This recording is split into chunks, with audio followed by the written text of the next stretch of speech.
Yeah, I gotta get that shit set up. I have a song for my intro video. I just do not have an entry video yet. I just downloaded the software to do it today. But I went on a whole law kick and don't ask. I now Okay. own I now own law books because I want to teach myself law. Fuck yeah. It'll come in handy. The fucking Apparently, hobbies we pick up. apparently, Froggy can't have nice shit Why? because it's all now sticky. I What up, Evan? told you before. I'm gonna tell you again. Fuck them people. If that's how you need to be drinking, that's how you need to be drinking, and nobody need to be worried about it. What's up, And Dorian? I How you said it doing? on air. What? Oh, I know. I'm just. I mean, the toast nice and warm. What's up, SJ? How you doing, sweetheart? I Hi. changed today from Mystery Monday to Manic Monday because it seems like I'm in a manic mood. I think that's everybody.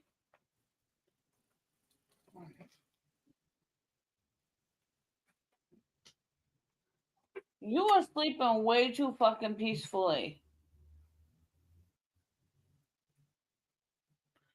I mean, I'm gonna have to mop my floor afterwards. So, like an hour before, or like 10 minutes before this stream fucking started, I dropped my water all over. It's cleaned up now. It's soaked into the desk for the most part. That's why I say it's Manic Monday. It's just another Manic Monday. Ouch. What? I itched my neck and it came out wrong. Dude, I got my things set up. What thing? So if you become a member, Uh-huh. and then if you super chat, and then if you subscribe, Okay. Then what happens? fuck. I don't think we could do that. You're on air. Well, we're on air. Yeah, I'm a fucking idiot. What did you do? And you're not an Ended idiot. my live stream.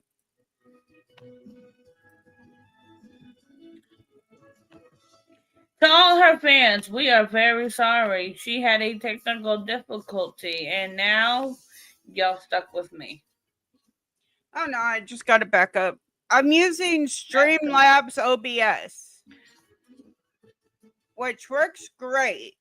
I can still like we're fit perfectly in the lunatic froggy shit, but my dumbass fucking hit the wrong button.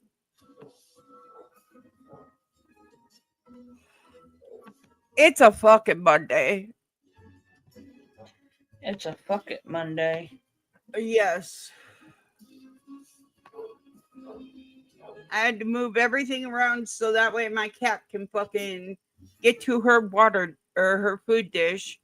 And we had to, because all the other cats jump up on the dresser to eat, and then my cat don't get no food.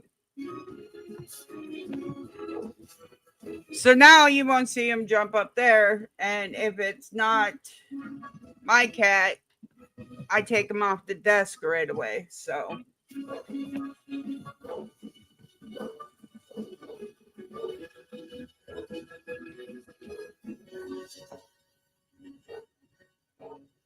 What are you watching in the back road? I'm not watching this, The Sims. Oh. Does your sim got a poopy dog? No, that's my neighbors. God damn. Yeah, they got loud ass dogs, okay? One day I'll have to show you how to filter out background noise.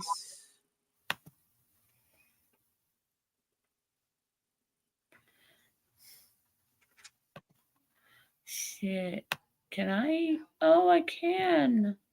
Yay. There, now I can't hear it. They can hear you, but they can't hear.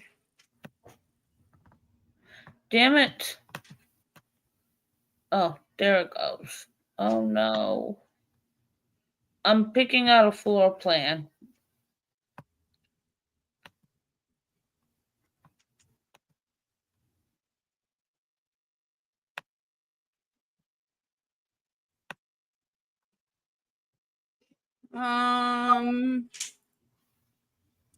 Yeah, apparently I was on Discord in a One? group. Apparently I was in a Discord call and I didn't know I was in a Discord call. With who? Some friends. I Uh-oh. ended it real quick. Yeah, nothing was seen, nothing was heard. So, but I'm making sure I'm out of that. Wait, do we want this to go in or out?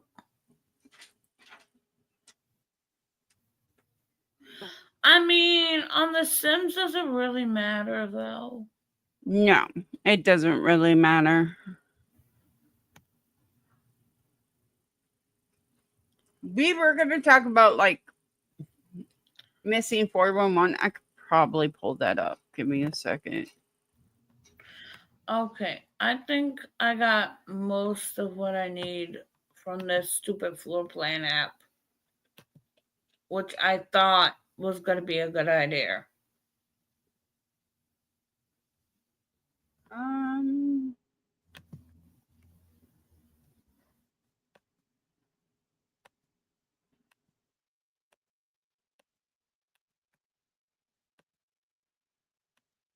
I'm trying to find YouTube, but the Missing 411 has like a whole series on it.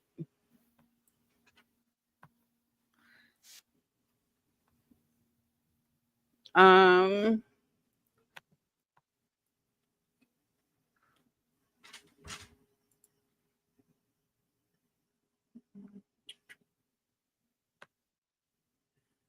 let's go to YouTube.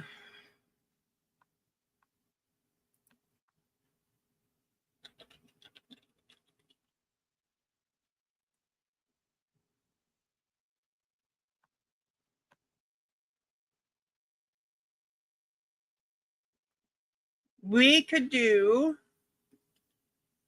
the top 5 unknowns. What is that?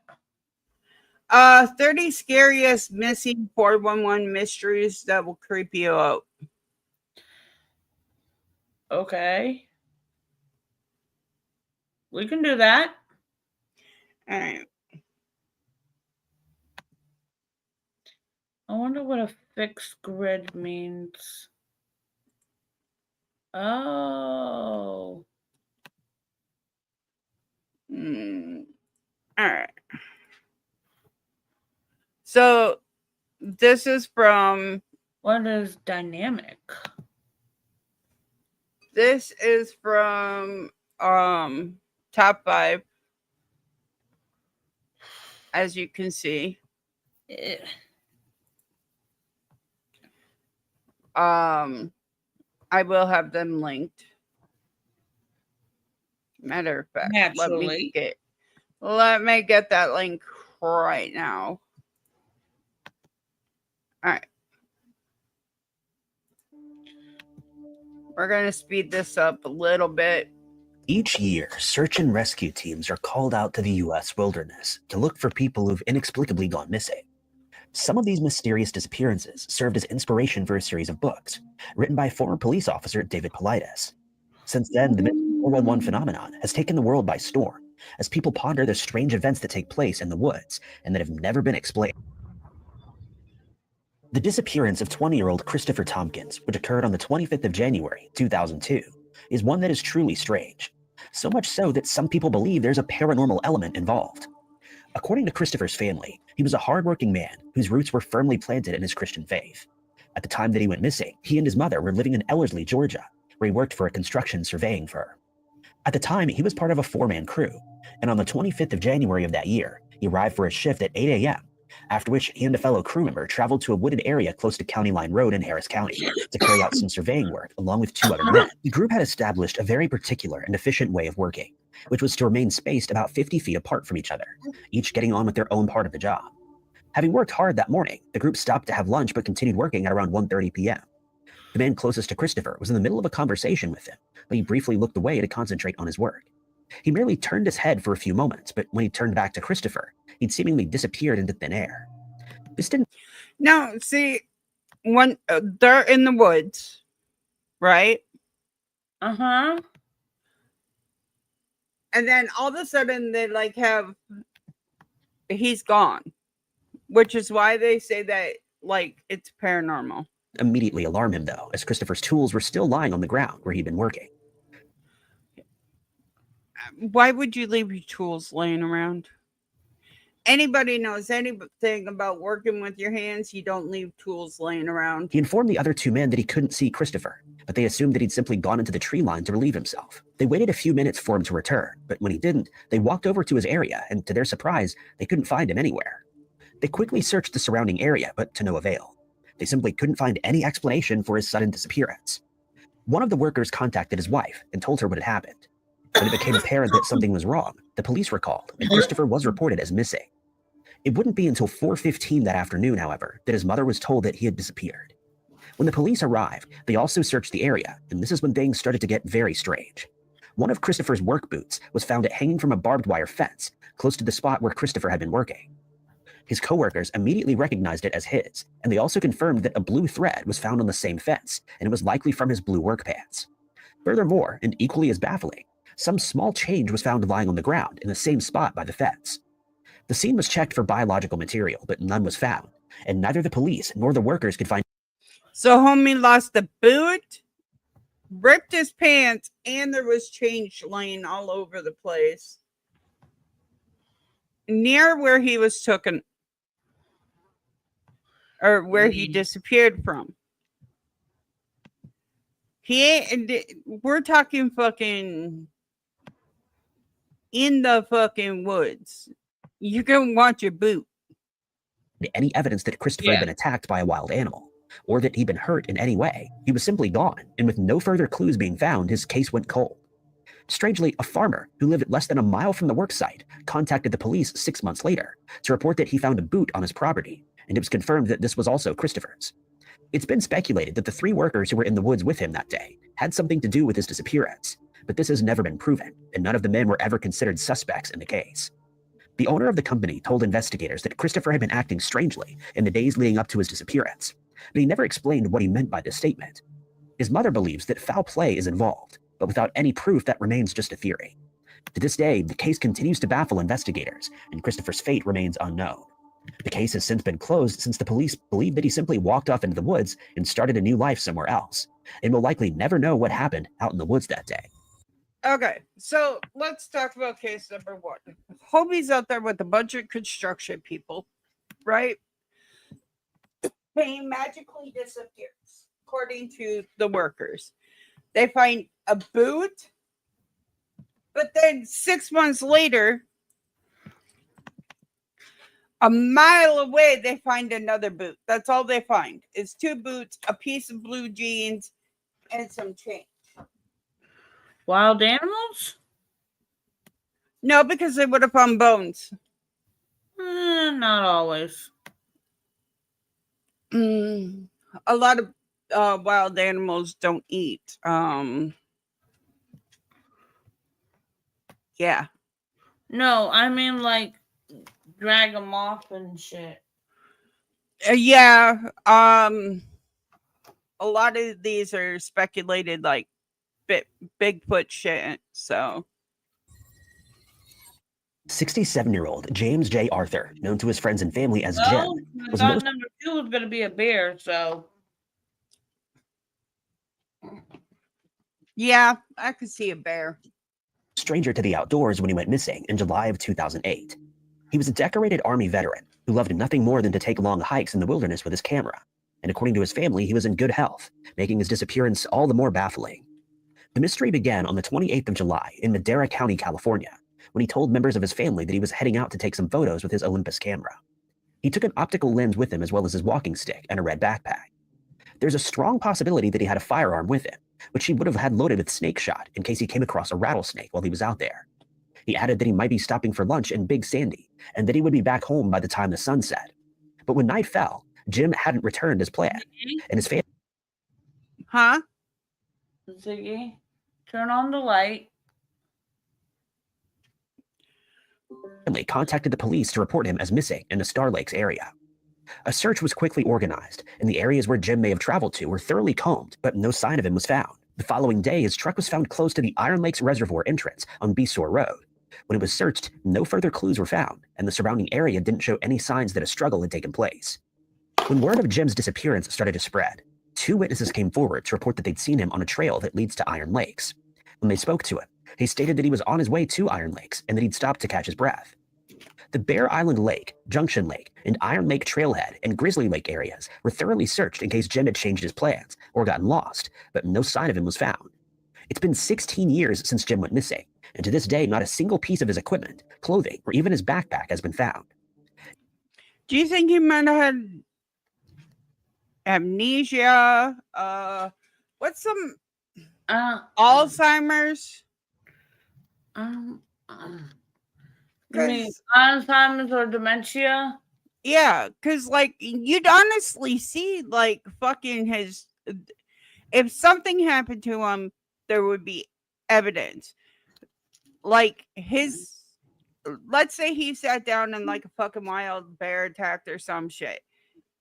There would be evidence. He had a safety for if he saw a snake.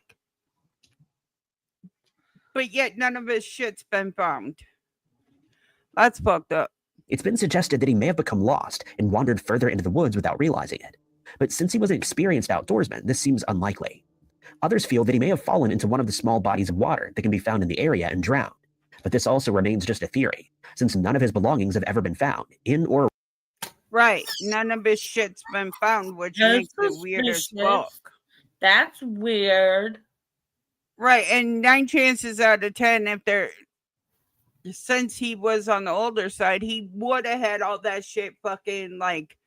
My grandma had the serial number of everything written down because they were taught to write down the serial numbers of the items they bought. So that way, if anything comes up missing, it's easier to fucking put through a pawn shop or whatever. Yeah. And pictures. So, and since he had a nice like setup of the pit for pictures and shit, you'd think he'd have pictures of all his cameras around the water. In these types of missing person cases, a piece of evidence, such as a scrap of clothing or equipment, is usually found at some point, giving investigators at least some indication of what may have happened. But in Jim's case, all we can do is speculate, since not even a single fiber of clothing was found. Which that's weird.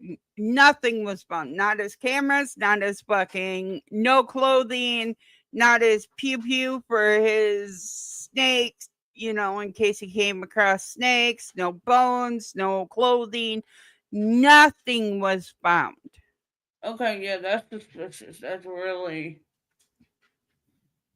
I think homie decided he wanted a new life somewhere.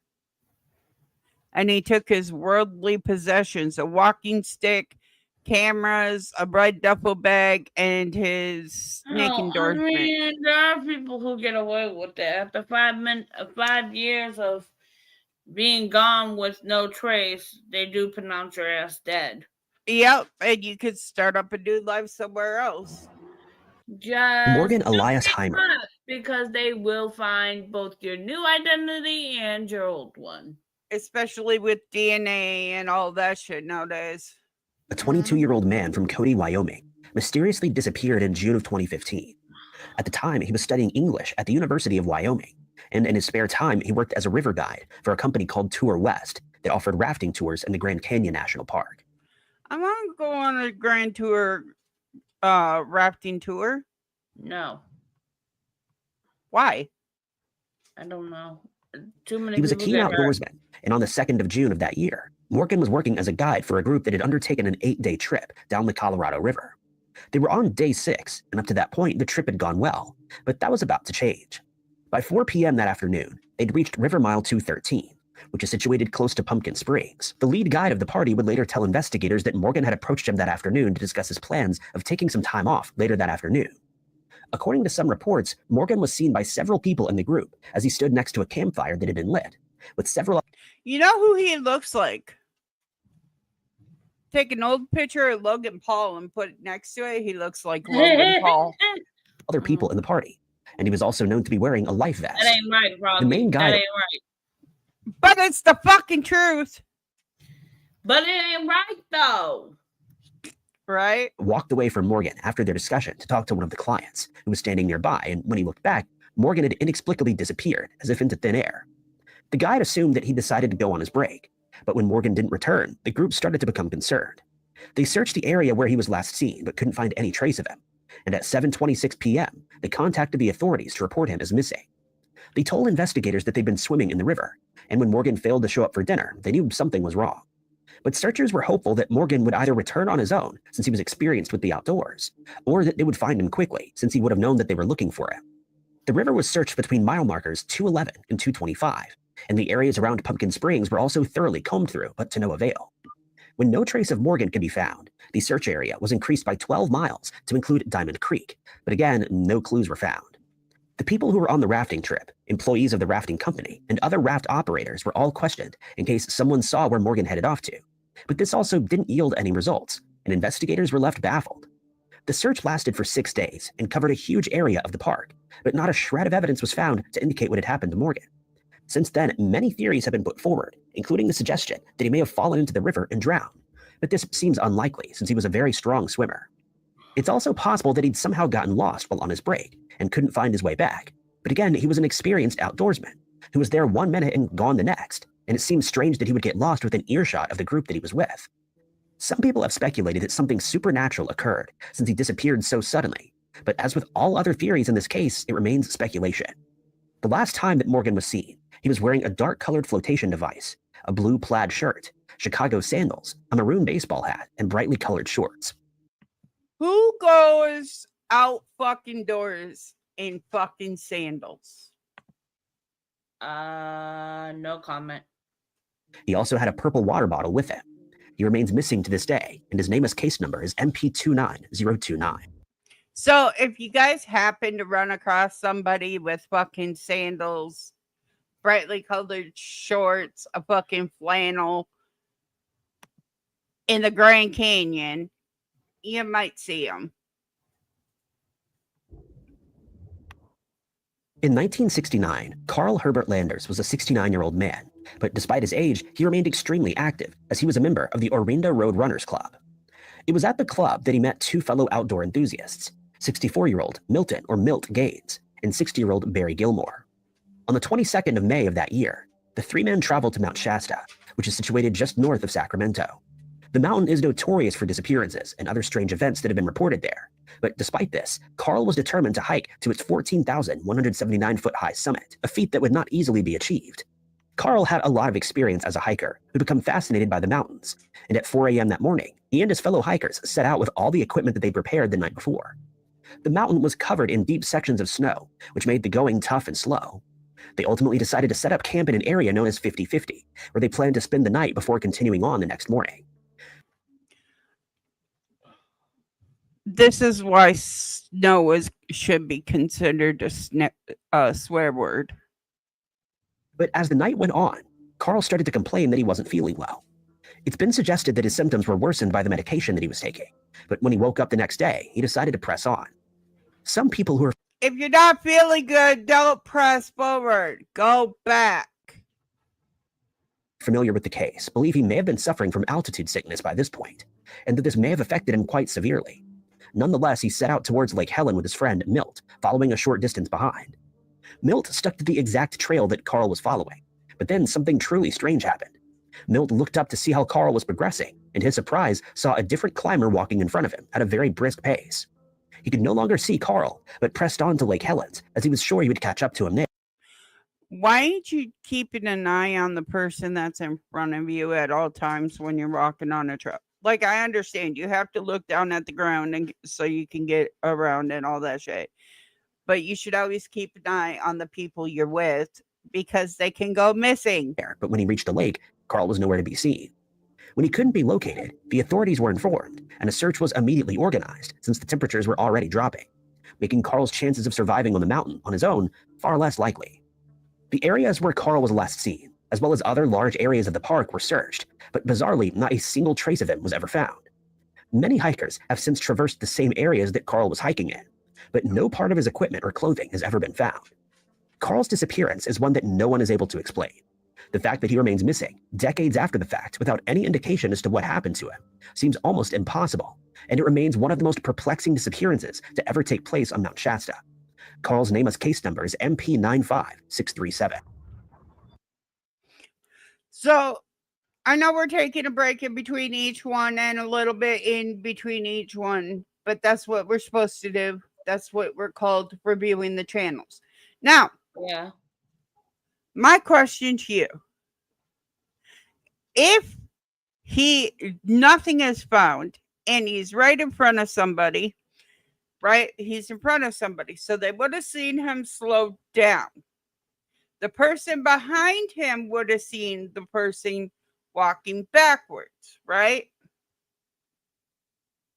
Like somebody would have seen him in each direction. Who is to say that he did not enter a paranormal dimension and like fucking poop, he's gone?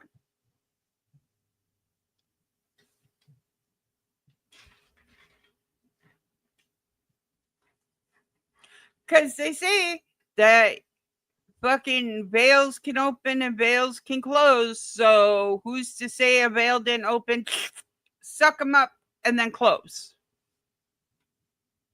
And how far apart were the people?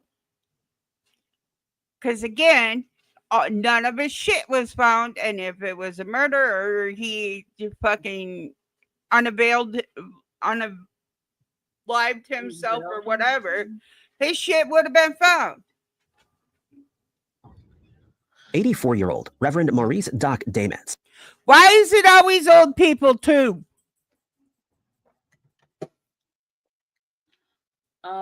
This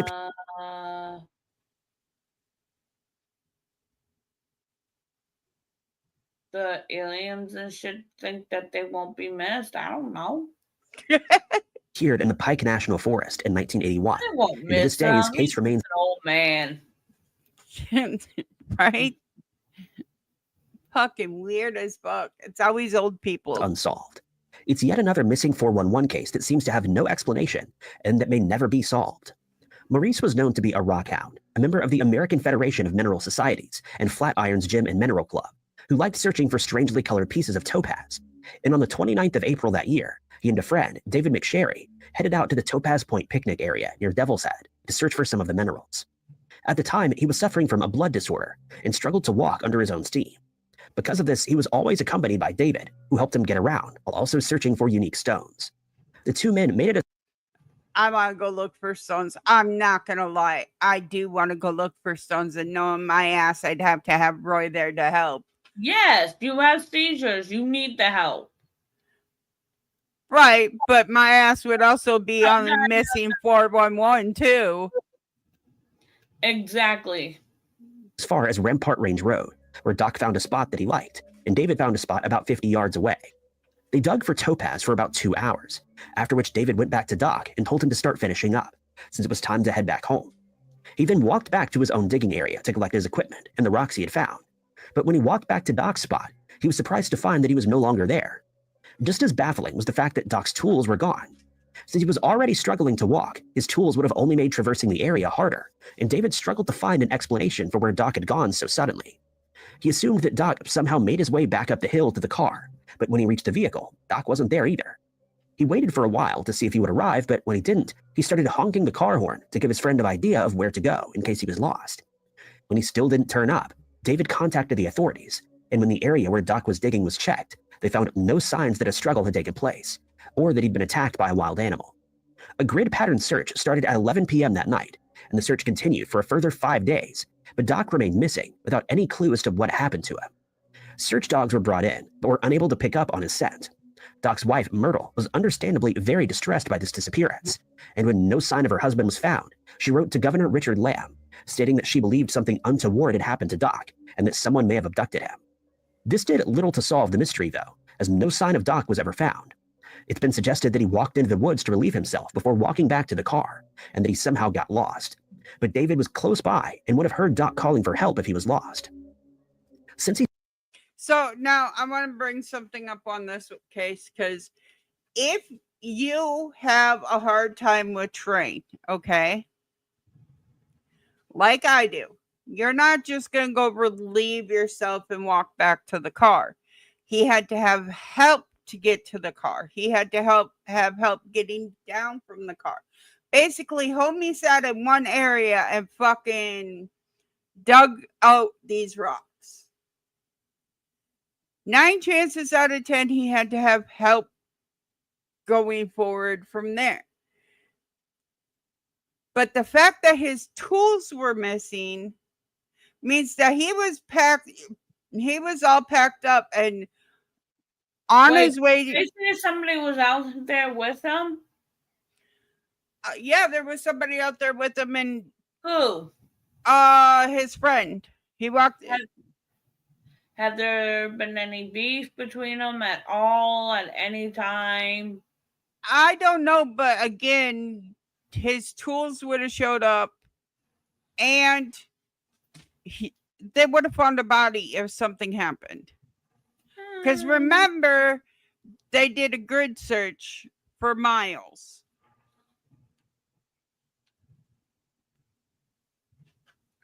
I guess.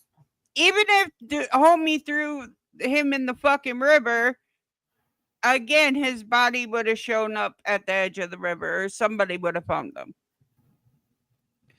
True.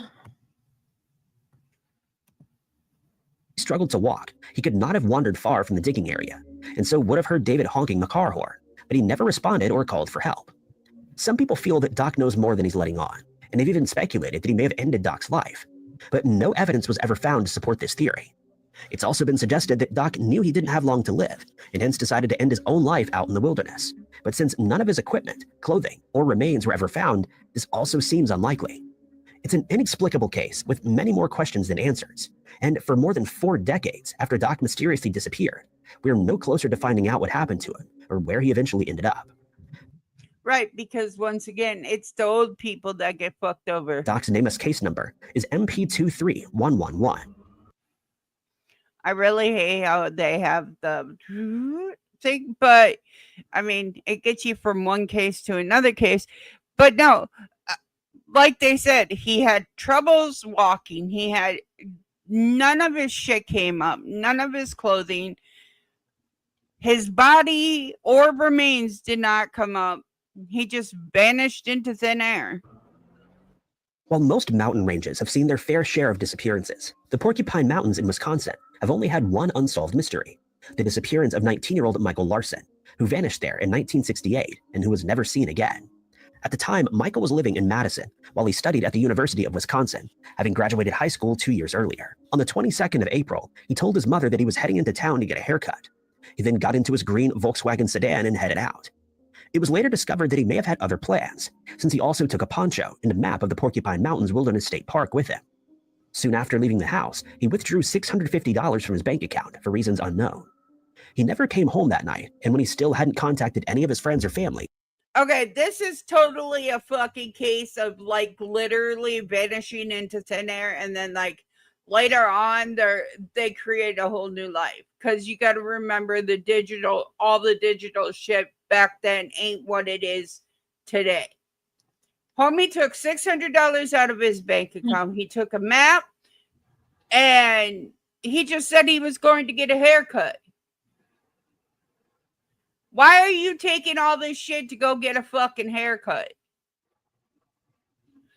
Back then, fucking barber, it did not cost $600 to go to a barber. It cost like $2.50. So yeah. 2 days later, his parents reported him as missing. His car had been discovered by a conservation officer in an area known as the Porkies, and the officer found it strange that it was parked in a remote area near a gravel pit. Even more baffling was the fact that the license plate was missing, and that the keys were left in the ignition with a full tank of gas. His mother would later tell investigators that he'd been looking forward to the new college semester since he was a top student. She added that he didn't have any medical issues or physical problems. He was well liked by everyone who knew him and didn't have any romantic issues.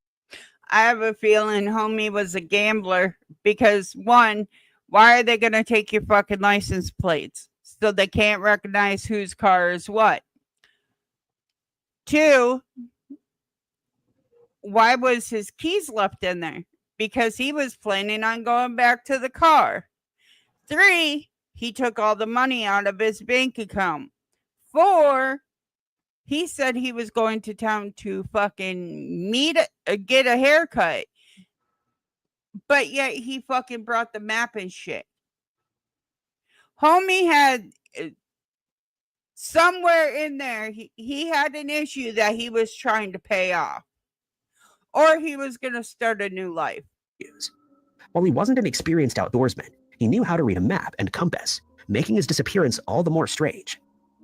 He'd been out in the Porkies on many occasions, since he and one of his brothers, Tom, enjoyed spending time there on occasion. 7 months went by without any trace of Michael being found, and investigators appealed to hunters and fishermen in the area to be on the lookout for him. As soon as deer season started, the first clue was finally found. A hunter reported finding a shoe with the human foot still inside. The area where the boot was found was searched the next day, resulting in another boot in the same condition, being found about 50 yards from the first. It was noted that each of the boots had what looked like bear bite marks on them. Given that DNA technology didn't exist at the time, it could only be determined that the remains belonged to a male over 17 years of age, and it remains unknown whether the boots belonged to Michael. The remains have since gone missing, and so modern technology can't be used to determine whether they belong to the missing man. Okay, so let's see here. He was on the trail.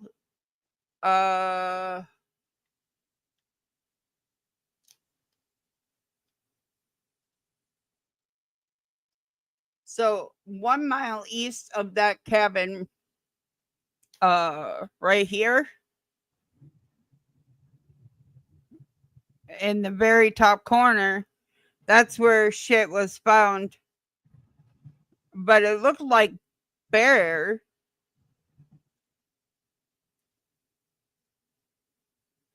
Says it looked like a bear ate it, but could he have got into a bear trap? Who knows? Fucking weird that, like. I said bear, didn't I? Yeah. The other guy. Search dogs were unable to Yeah, you did say bear. Find any trace of Michael, and none of his clothing or equipment other than his shoes was ever found. Some people have speculated that he may have gone into the wilderness to end his own life, but his family doubts this since he seemed happy and seemingly didn't have any reason to do so. The happy people fucking end up doing that shit all the time because of the simple fact that it makes it so you're not as you know how many people they ask, well, is there any way they could have done this? And the family member said, no, they were the happiest they've ever been. Look at fucking.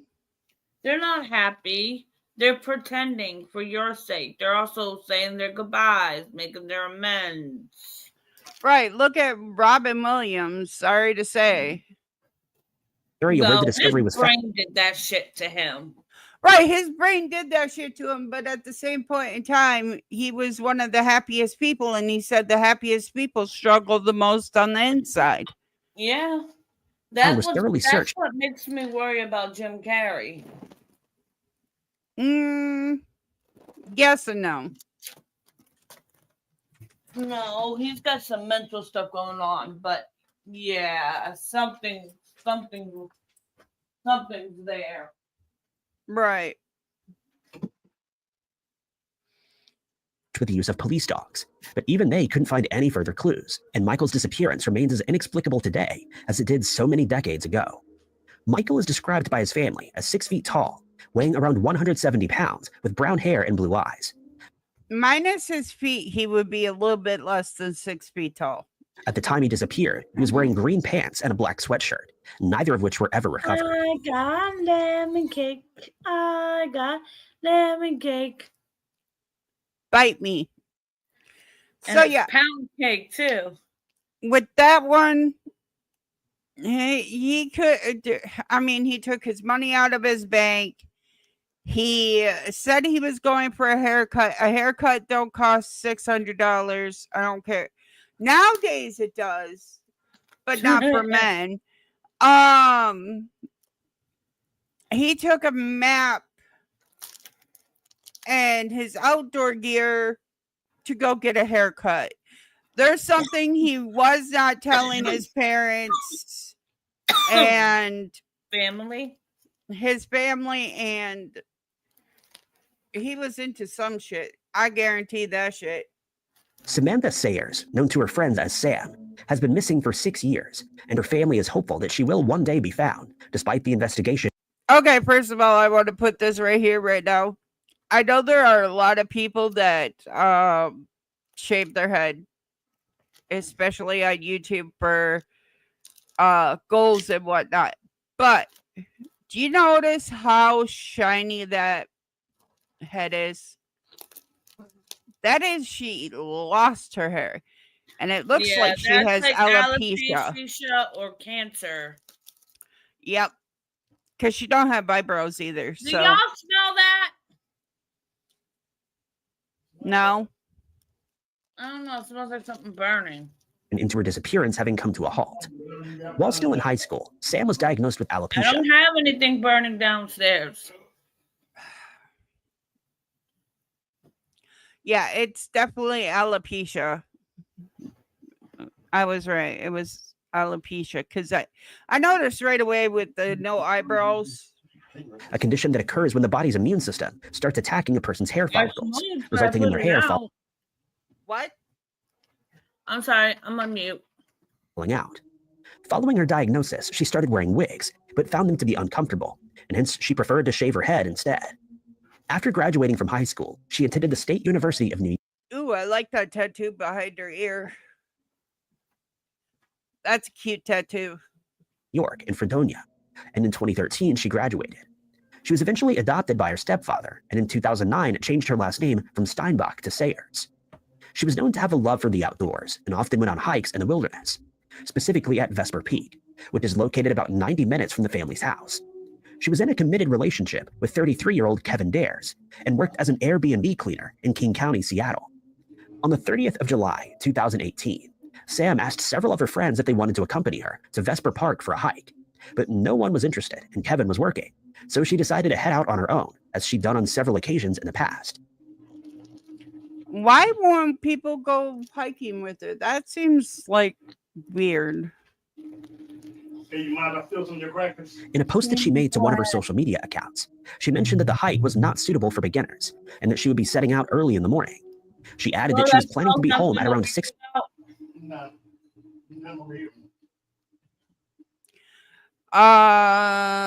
Seattle friends, I'm going hiking this Wednesday in Taco Fiesta Park, 8-mile round trip, 42,000 feet elevation gain, spikes recommended, but should not be totally necessary. This is not a beginner hike, but anyone is welcome who feels up for it. Leaving early a.m., potentially not back until 6 or 7 p.m., depending on the speed and how long you spend at the summit. Message me if you want to take along. I have 3 spaces in my car. Or 7 p.m., depending on how fast she could finish the hike. She left her and Kevin's apartment at around 8 a.m. on the 1st of August, after which Kevin messaged her, reminding her to be careful and to immediately contact him if anything went wrong. She replied to the text saying she would do so. Kevin later told investigators that she was wearing a maroon jacket, gray yoga leggings, and a pair of hiking boots when she left that morning. She also took 2 hiking poles, a tan-colored hat, and either a black or blue backpack with her. The trail register at Sunrise Mine Trailhead shows that she signed in at 10:30 a.m. before starting on her hike. She was seen by several other hikers out on the trail that day, who recalled that she'd removed her shirt. She stated that they were certain it was Sam, since she didn't have any hair. It's known that she made it all the way to the summit after traversing some challenging terrain, since one witness saw her there between 2 and 3 p.m. So she did make it to the summit, so that's a good thing. They added that she'd sat down and was in the process of eating a sandwich. She also spoke to several other people who were hiking the trail and was seen watching a group of rock climbers who were a short distance away. When she didn't return to the apartment by 6 p.m. as planned, Kevin tried to contact her, but worryingly, her phone went straight to voicemail, likely because cell reception in the area is very poor. He immediately became concerned, as she was known to stay in contact and was a very organized person. When he still couldn't get a hold of her by 8 p.m., he decided to go to the trail to look for her, and when he arrived, it became even more worrying when he spotted her car still parked in the parking lot. He made his way up the trail but tripped and broke his flashlight, leaving him with no option but to make his way back to the car in the pitch darkness, with only his cell phone as a source of light. Sam was reported as missing, and the following day a search was started. Helicopters with infrared technology scoured the area from the sky, while volunteers searched on the ground, but in vain. Expert trackers and search dogs also failed to find any trace of Sam, and had no success. One hiker stated that he saw Sam walking in the wrong direction, but was too far away to get her attention. The search... Wait, why was she walking in the wrong direction? That makes no sense.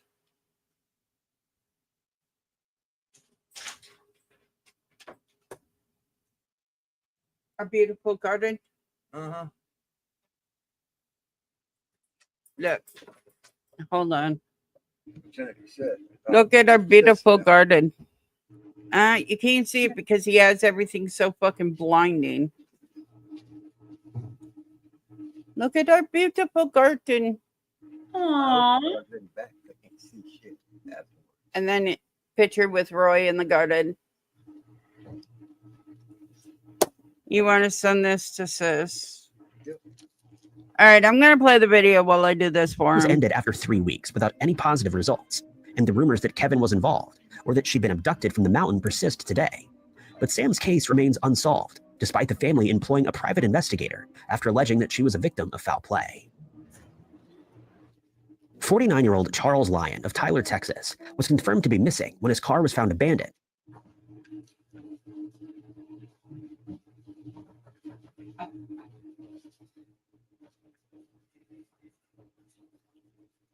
Hey. Hey. Sorry, my mic was There you muted. go. My mic was muted. Hee hee. I was trying to, ain't nobody tell you to stop the video. I did. I wanted to talk about that other case. She was walking in the wrong direction. Do you think she thought she could mountain climb or climb the mountains and something happened? Probably, but then again, why didn't nobody want to walk with her? Right. All right, let's watch this one. And empty at the south rim of the Grand Canyon National Park. It's believed that the car was left there on or around the 11th of June, 2021, and no trace of him has been found since. The last time that Charles was seen was on the 10th of June that year at a Best Western hotel in Tucson, Arizona. It's believed that he traveled to the area alone and after walking into the wilderness, disappeared without a trace. When it became apparent that Charles hadn't returned to the hotel and no one was able to contact him by the following... You know what I'm getting from this? Don't go fucking any place alone. That's what I'm getting from this. Do not go any place alone. morning, a search effort was undertaken by the Huh? That's what Frankie used to tell me. National Park Service. Volunteers and search parties looked for him on the ground, while helicopters were brought in to try and spot him from the sky. But despite all this, no sign of Charles was found. The search went on for a further 3 months without any success, and when all avenues had been pursued, it was announced that the search would only continue in limited mode.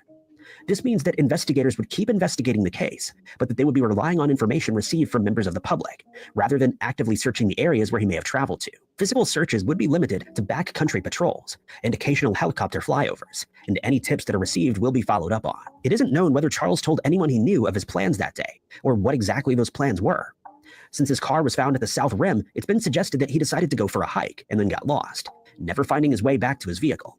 No one ever saw Charles heading into the wilderness that day, and no one reported seeing him on any of the trails, leaving searchers and investigators baffled. He's described as having brown hair that's graying.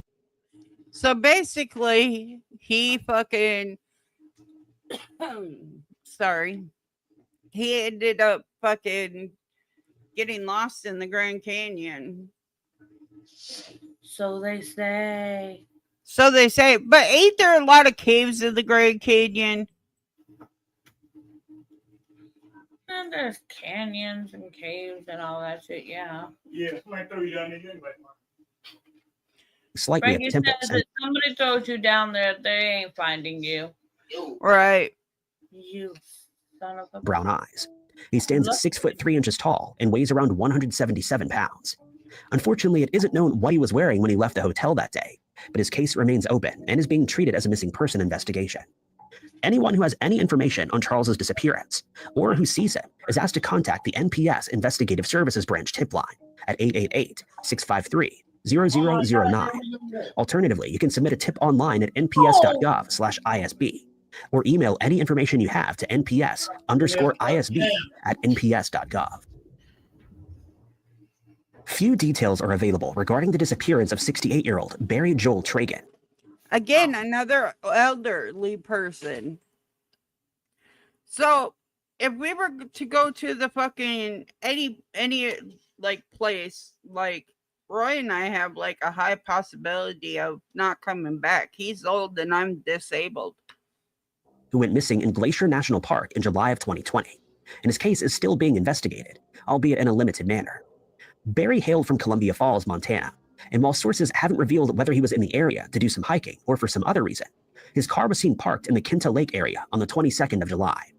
It also hasn't been revealed whether his car was searched or whether anything was found in the areas surrounding it. But when he failed to make contact with anyone close to him by the 25th of July, it was assumed that he'd gone missing, and a search was organized. Park rangers scoured the areas that he may have traveled to, and the only clue that was found was a pair of sunglasses that were discovered in Kentla Lake. It's never been confirmed whether these were definitely Barry's sunglasses. So they found a pair of sunglasses in the lake. You know, if they drained all these lakes, I wonder how many bodies would come up.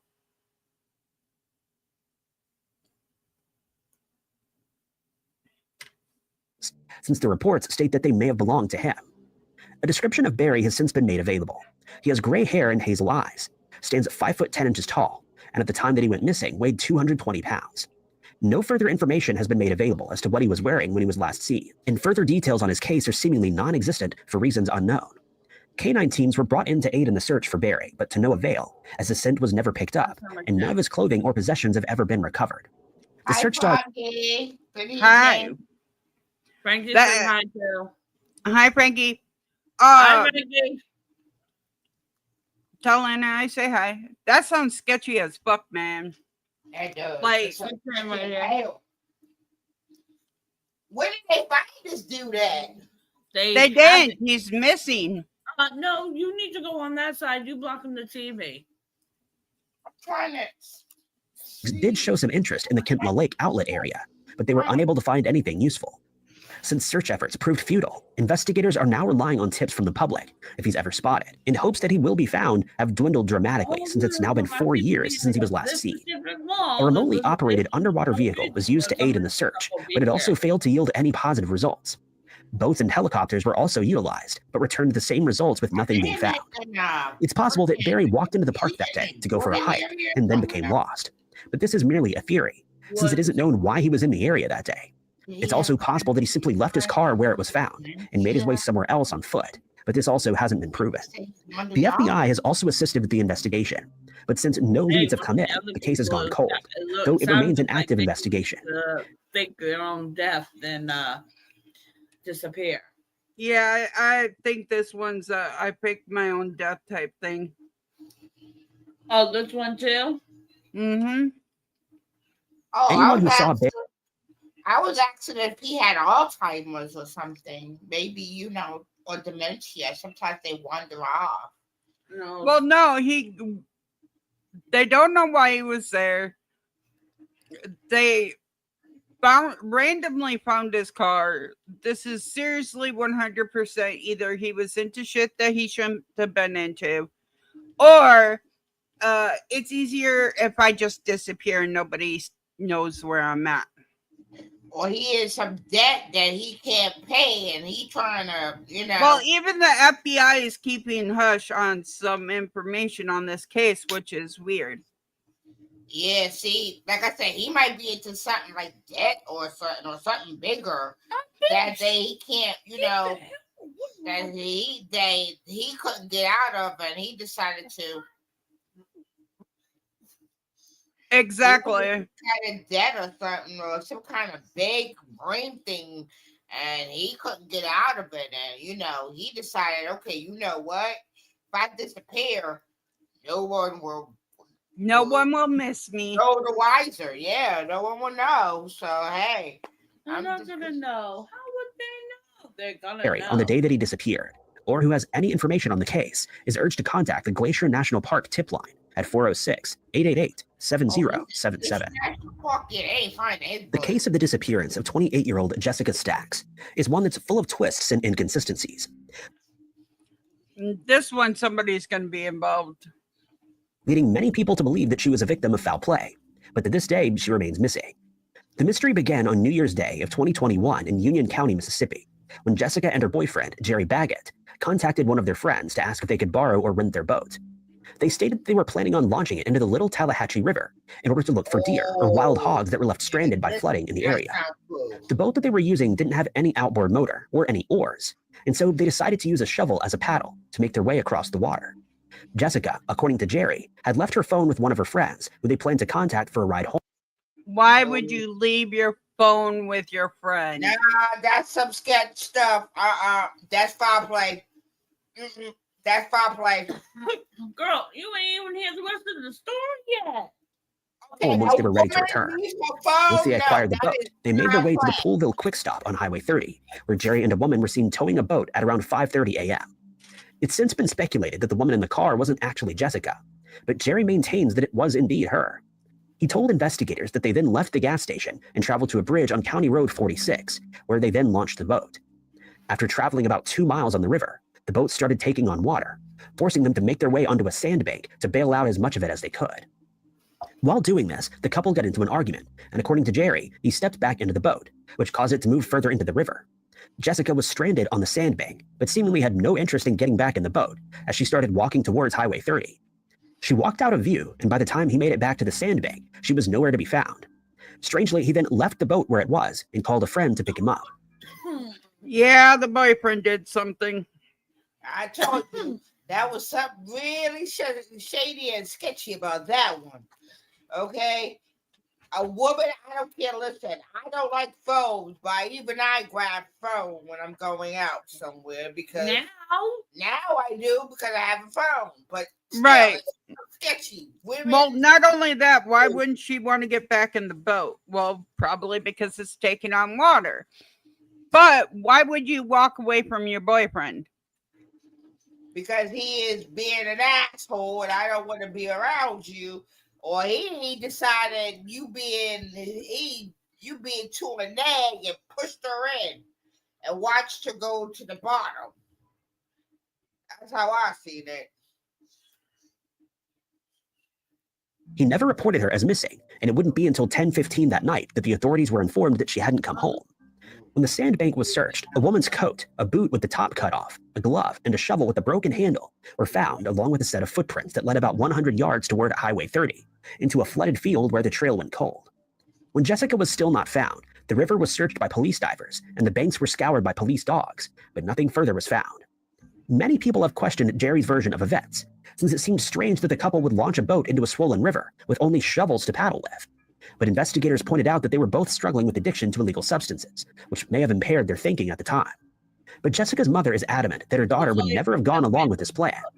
Yeah, that too. Yeah, they might have been fighting over drugs or something. Or maybe she didn't want to do it and he did, and or they were fighting over a nug, a rock, a nug, whatever. Depending on what kind of drug it was, because they didn't say what specific drug it was. Okay, but you're in about. You feel like your significant other is hogging the. I can't even say weed because clients don't do that shit. No. But hogging the drugs, and you want to get your hit next. So he shoves her off the boat because he doesn't want to share. That seems plausible. He ain't want to share, so he shoved her off the boat. Like, all right, listen, I ain't sharing. One or the other. So it's either me or you, and guess what? It ain't gonna be me. And he shoved her off the boat. Could be. On my opinion, by the way, this is my opinion. My opinion only. Okay, whatever, my opinion. Yeah, listen, I don't want nobody coming at me saying I, said that he did it. I'm just saying my opinion.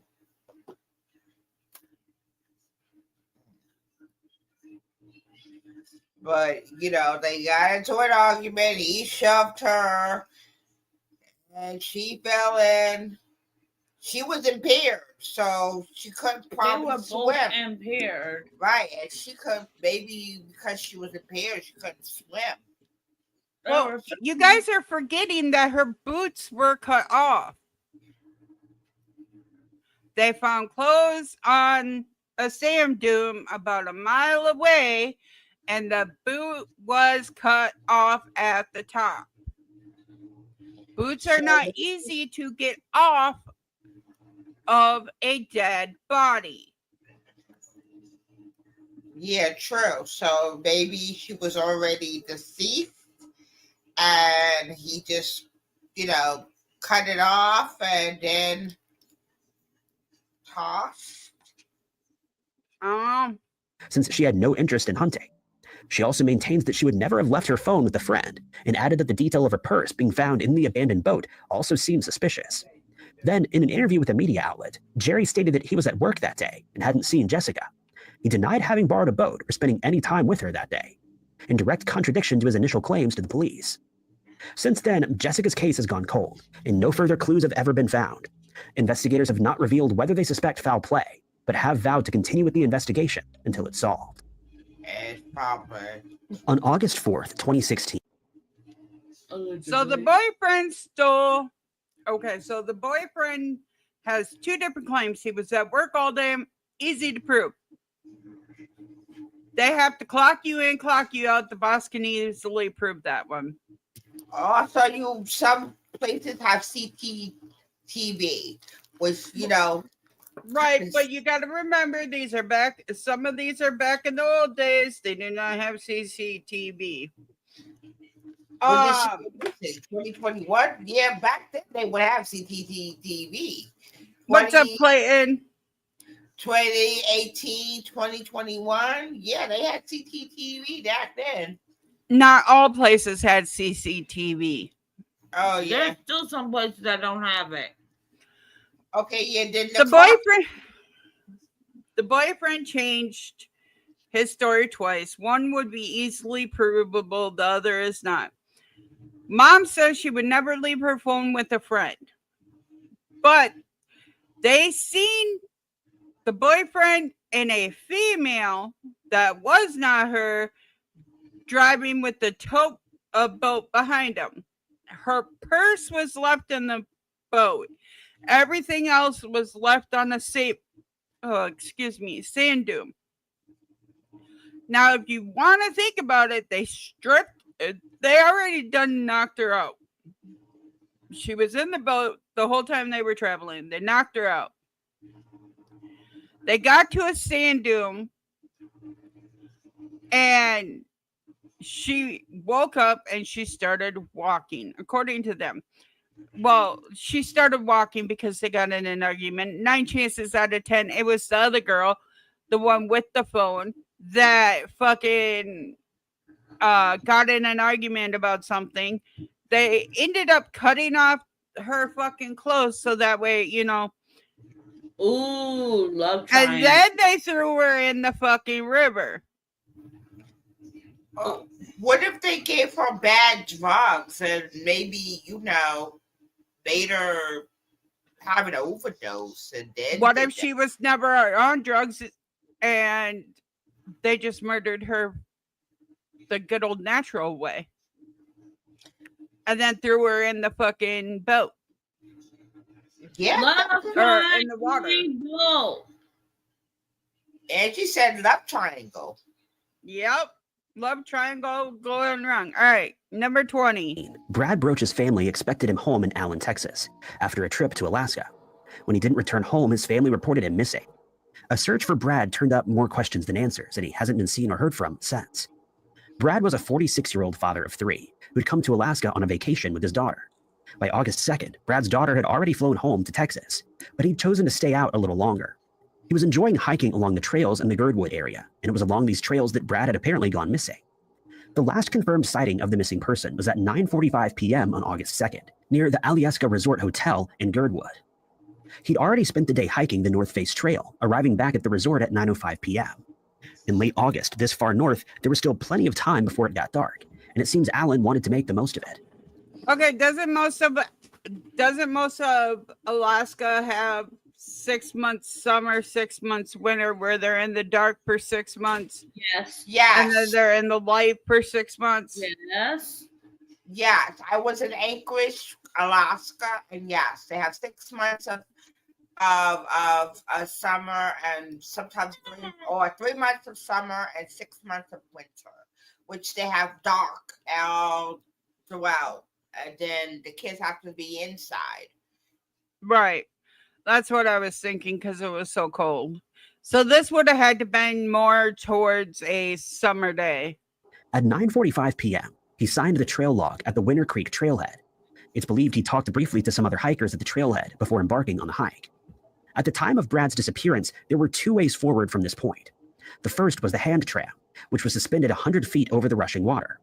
Opened in 2001, it consisted of a metal cage that hikers would climb into and use a system of pulleys to draw themselves across. The hand tram was closed in 2019 after an accident led to one person losing their life and another suffering serious wounds. The area manager claimed that the hand tram had become an attraction itself and was being used more like a ride than just for crossing the trail. Brad never mentioned exactly where he intended to go, but it's possible that he wanted to check out the tram himself and used it to cross the canyon. Alternatively, there's a trail that goes down into the ravine. After the canyon, the trail continues into the upper Winter Creek Trail, which is described as a more difficult climb into alpine country. Search and rescue teams set out into the forest to try and find any signs of the missing person. Some footprints and wrappers from cough drops were located, but it was impossible to tell whether or not these were from Brad or another hiker in the area. The weather made searching difficult as light rain came in. There was little wind, which meant that the 10-dog teams taking part in the search struggled to find a scent to try to track Brad down. For about an hour after Brad was last seen, his phone was still giving a strong signal. That stopped sometime after 10:32 p.m. It's possible the battery simply ran out, or that Brad had turned it off to try to conserve battery. Alternatively, the phone may have been damaged if it entered the water. A likely scenario is that Brad ended up either in Winter or Glacier Creek. Search teams used jet ski-like vehicles to search the water, both upstream and downstream, from the various crossing points, but found no traces of the missing person. One possibility is that he managed to climb back out of the water after falling in, but then disappeared into the wilderness. Brad was last seen wearing a light blue shirt, khaki shorts, and a dark blue baseball hat with the words Broach Heaters. He was carrying a black or blue laptop bag. Anyone with information on this Okay, that one I could see him falling in the creek, getting lost someplace in the woods and fucking. Because if it had signal on his cell phone all the way up until 10 p.m., he was probably trying to get fucking out of the woods and managed to fucking get further into the woods. It's already raining. He's wet. It's cold. It's Alaska. Even warm months are cold. 9 chances out of 10, he went into a fucking cave, tried to stay warm, and something got him. Case is asked to contact the Alaska State Troopers at 907-269-5511. In May of 2006, a young couple who'd gotten lost on a day hike at Mount San Jacinto came across a camp and pack left behind by another hiker. They discovered a journal which told of events that had eerily happened exactly a year before. They also found matches and supplies that allowed them to attract rescuers. John Donovan never met Brandon Day and Gina Allen, but he managed to save their lives, and they led recovery teams to his body. John had started hiking late in life, around the age of 40, to try to get fit. From that point on, though, it had become a passion. For the next 20 years, he would spend as much time as possible traveling around the US and hiking trails. He'd completed many longer trails and sections, but the first thing he wanted to do after he retired was complete the Pacific Crest Trail. The hike would take him from Mexico in the south, all the way to the Canadian border. But unfortunately, John would never make it out of California. He was supposed to be hiking alongside a friend, but bad weather had made that friend delay starting by a few weeks. He tried to encourage John to delay too, but John was determined to start as soon as possible. John's trip started the same day he retired from his job as a social worker. Things started out well, and John was making good progress. At the end of his journey, he was hiking with a friend, but at Warner Springs, the two went their separate ways, and John headed off towards Mount San Jacinto. Ooh. There was a storm due in the area in a few days. Why are we separated from our friends if we're on a hiking trail? Because we're not thinking. We're Right. upset. Something They- happened. 9 chances out of 10, they got into an argument. You know, same shit, different studio.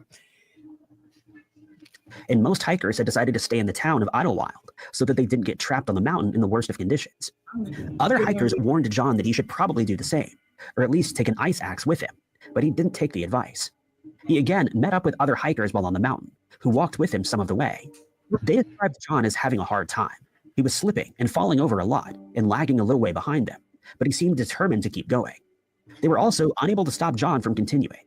On May 3rd, John was about 8,080 feet up the mountain when he was left alone again. This was the last time anybody saw John alive, and it would be over a year before anybody found out what happened to him. At the point where John was last seen, the trail was still partially visible, but it wasn't long before whiteout conditions hit. John wrote a makeshift diary on the maps and plans he brought with him, describing how he couldn't find the trail to Idlewild, but he'd seen the lights of Palm Springs and was going to make his way towards them. Over the following days, John struggled to make it along the difficult terrain. He was also running low on supplies and described it feeling fatigued. His last note said that he was going down to the creek for water and ended with "goodbye and love you all." Unfortunately, it wasn't until after this last message that anybody even realized John was missing. His friends had been sending him supply packages, and it was only when several of those went uncollected that John was reported as missing. Search teams went up into the mountain but found no trace of the missing man. Almost exactly a year after his last message, Brandon and Gina stumbled across John's camp in a dead-end gorge. They'd been lost in the wilderness for days after taking a wrong turn while on a hike. At first, they thought this meant that John was nearby, but they soon realized the camp had been there for a year. They found matches and were able to light signal flares, which drew search teams toward them. Once Brandon and Gina were rescued, recovery teams went to John's camp. Only about 50 yards from where Brandon and Gina had found his diary, John's body was discovered in a pool near a waterfall. Okay, so that one wasn't really fucking a mystery. That one, he literally fucking exerted himself to the point that he fucking couldn't go no more. And the reason he said goodbye, love y'all, is because he didn't know whether or not he was going to be able to fucking get out alive at that point in time. That one was, homie was stupid and did not fucking play his game right. A lot of missing person cases can seem relatively simple, even when the person in question hasn't been found. In the case of Eloise Lindsay, authorities believe she most likely wandered off the trail and succumbed to the elements when she went missing in November of 1989. When she was eventually found, she revealed a story much more unusual. Eloise was a 22-year-old recent graduate of Agnes Scott College who was trying to decide what she was going to do with her life next. She'd studied medicine but switched her attention to art while she was at school. There were a lot of options open to her, and she decided to take a multi-day hike through the South Carolina wilderness. According to her parents, Eloise had been interested in hiking from a young age and had gone on solo hikes before. But this was the longest solo hike she had ever planned, and her mother tried to talk her out of it. But Eloise was determined and went ahead. She was well prepared for the hike, with supplies for about a week, and training in survival techniques as well as her experience. Even though her mother was worried, it should have been a challenge that Eloise could accomplish. On November 4th, she arrived at the Foothills Trail in Table Rock State Park. She signed the logbook there with the names Eloise and George Lindsay. There was no George Lindsay, but Eloise didn't want people to know that she was out in the mountains alone. The first day of her hike, the other two hikers spotted her near the top of the Sassafras Mountain. After that, she wasn't seen or heard from for weeks. The area where Eloise planned to hike was very remote. It also took her past several treacherous areas, including multiple waterways and 2 waterfalls. In 1989 alone, there had been 3 incidents of people losing their lives at one of the falls, and it was an extremely risky place for her to venture alone. It was at one of these waterfalls where Eloise was supposed to meet up with a friend on November 11th. When there was no sign of her, she was reported as a missing person. Search and rescue teams set about trying to locate the missing woman. There were a few possible scenarios that they were exploring, but the most likely scenario was that she had some kind of accident in the wilderness. Many logging paths crossed over the trail, and searchers speculated that she may have accidentally wandered down one of them and gotten lost. Alternatively, she could have lost the path due to the falling leaves or intentionally wandered off the path for unknown reasons. But authorities couldn't rule out the possibility of foul play. Even though it hadn't happened on the Foothills Trail, there had been incidents of lone female hikers being attacked elsewhere in the country. Something like this may have happened to Eloise. Days passed with no sign of Eloise. Even though she had the training to survive in the wilderness, it seemed less and less likely that she would be found alive. Rain and snow had hit the area, and search and rescue teams had found no sign of a fire or any kind of signal. After over a week of searching, the search was called off. But on November 20th, If she was hiding in a cave, they would not see smoke or anything along that. Eloise emerged from the wilderness, just over the border into North Carolina. She was discovered by hunters at a location referred to as Muster Ground, where hunters would often gather. According to Eloise, she was slightly delirious at this point and didn't know if she could trust the hunter who had found her. Luckily, she allowed him to take her to a location where her parents were waiting. Eloise told authorities and the press that she'd been running through the wilderness for 2 weeks to escape men who were chasing her. On the 3rd day of her hike, she spotted 2 hunters with walkie-talkies and overheard them talking about her. She didn't catch exactly what they were saying, but she believed they had bad intentions. She dropped her pack and ran to try to escape. Authorities said there was no evidence that Eloise was being chased, but the fear explained Eloise's strange decisions, like not starting a fire. Which is true too if you're trying to hide from somebody. You're not gonna, fucking light a fire and bring notice to yourself. So that one's really not a mystery. The fucking hunters were out there. They weren't hunting fucking deer. That's what I'm gonna say. They were hunting humans. On June 17th, 2002, Corwin Osborne was dropped off at the Devil's Lake Trailhead in Deschutes County, Oregon. He intended to climb all 3 of the Three Sisters Mountains and meet his father at the Lava Camp Lake Trailhead that evening. Corwin never made it there and has never been seen again. The Three Sisters are a series of dormant volcanoes that form part of a chain that divides Oregon from north to south. These 3 in particular are close together and relatively similar in height. They sit in the Three Sisters Wilderness area at the That is a very pretty view. I wish I could go there. boundary between Lane and Deschutes County, and are a popular destination for hikers. Climbing all 3 mountains in one day is doable, but a challenge for even athletic and experienced climbers. Corwin was both athletic and experienced. He'd moved to Seattle in 1984 to pursue his interest in climbing and hiking. According to his family, he hiked quickly and liked to get to places that would normally take at least 2 days to reach. Corwin could manage up to 40 miles a day, which was roughly the distance that he would be hiking while trying to climb all 3 sisters. Damn. Now, That is probably very dangerous. if he's traveling 40 miles a day, is that 40 miles crow fly? Or is that 40 miles fucking we travel? No, okay, so he's on foot. He could travel 40 miles on foot a day. But as a crow flies is straight and narrow. If he's going up and down terrain, that's fucking a long ways, because as a crow's fly, 40 It's miles straight. is like fucking 20 miles to us.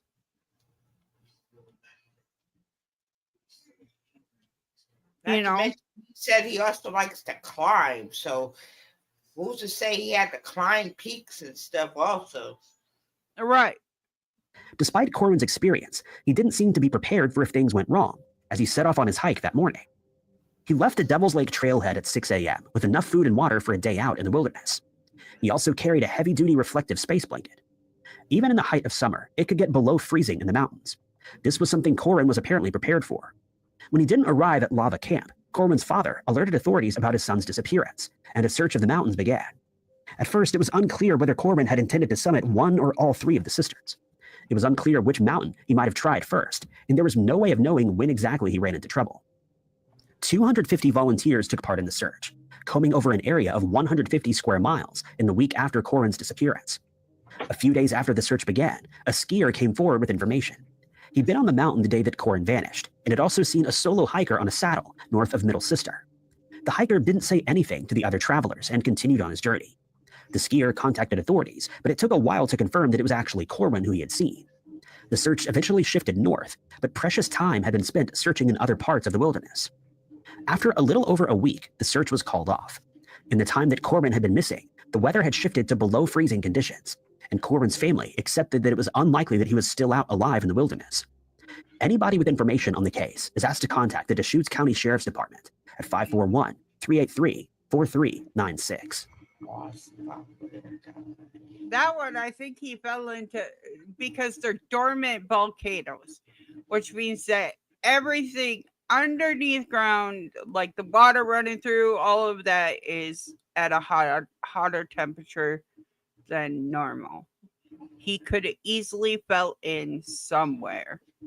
A spring Not all- or Right. He could have fell in a spring or something, anything along those lines. He easily could have fucking fell in someplace. Like one of the canyons with the springs in it, hot, what do they call it? Glaciers, one of those things. They have glaciers up there too.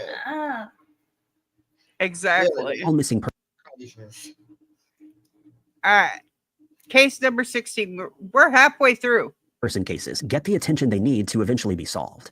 The disappearance of Glenda Sue Shoptaw is one with limited information, making the small pieces of information Again, an elder person. we do know even stranger. Glenda was 62 years old at the time of her disappearance and lived with her son in Oregon. She had a history of mental illness, and according to her son, she'd been acting strangely in the days leading up to when she vanished. On the morning of November 10th, 2005, he heard her talking to herself, but this wasn't enough of a concern for him to stay with her that day. He had plans to go mushroom picking with a friend and left the house at 7:30 a.m. He returned 4 or 5 hours later to find both Glenda and her car were missing. For some reason, he wasn't immediately worried, and it was a few days before Glenda was reported missing. On November 15th, the day after her son reported her as a missing person, park staff located Glenda's car in Mount Hood National Forest. Mount Hood National Forest is one of the most I'm gonna assume either she had schizophrenia or she had Dementia. dementia. Or And I'm sorry, but if I'm fucking out there in the world, got fucking mental issues, and I don't return home for a day, and somebody ain't getting a hold of me, there's a fucking issue, and it should be alerted. visited national forests in the U.S. It's covered in old-growth forests that surround Mount Hood, and multiple wilderness areas make up the park. Glenda's car was a 1985 Subaru station wagon. It was discovered on a forest road, roughly 4 miles from Highway 224. Reports say that the car was found covered in black mold, but it's not clear whether that was the state of the car when Glenda left on the day of her disappearance. It can take less than a day for the fungus to start to grow, but much longer for it to be visible. Even though Glenda had been missing for 5 days when her vehicle was located, it's unlikely that the fungus had grown from nothing in the time that she'd been missing. At first, the Forest Service employee who found Glenda's car didn't realize it was connected to a missing person case. It was only the following day, when they noticed it still hadn't moved, that they realized something strange had occurred. The car was connected to Glenda, and the search for the missing woman focused on that area of the forest. Unfortunately, a search of the area didn't turn up any clues. The police suspected that Glenda may never have been in the area to begin with, at least not while she was alive. It's possible that she had a mental health episode and wandered off into the forest where she succumbed to misadventure. But the police believed foul play may have been involved. I think the son did it. Yeah, me too. I think he might have had it was a much for him, and he kind of couldn't take on that responsibility. Right. First of all, black mold all over the car. That what up, JJ? That means that there is literally something black. It got wet somewhere. Okay. Then you got 5 days. So he waited what 3-4 days before he called in a missing persons.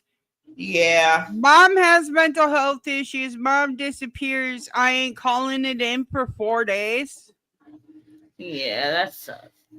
Yeah, like I said, he probably it was probably much on him. You know, maybe he couldn't get her into the treatment that she needed, or So you're gonna kill All right, your y'all discuss the case. I gotta really go potty. he So might you have. kill your mom though? Well, not listen. I mean, It's sad to hear, but it happened. You know, he couldn't deal with taking care of his mom, which is fucked up. If you gotta look at it, man, you just take out your mom. You know, there are services that can help, but you know, he couldn't take care of her and decided to mercy. He would call it mercying her. that is not mercy. Well, it is. I might have thought of it as mercy. Yeah, that's not. No, that is not. That is sick. I'm sorry. That's your mom, man. You only get one of them.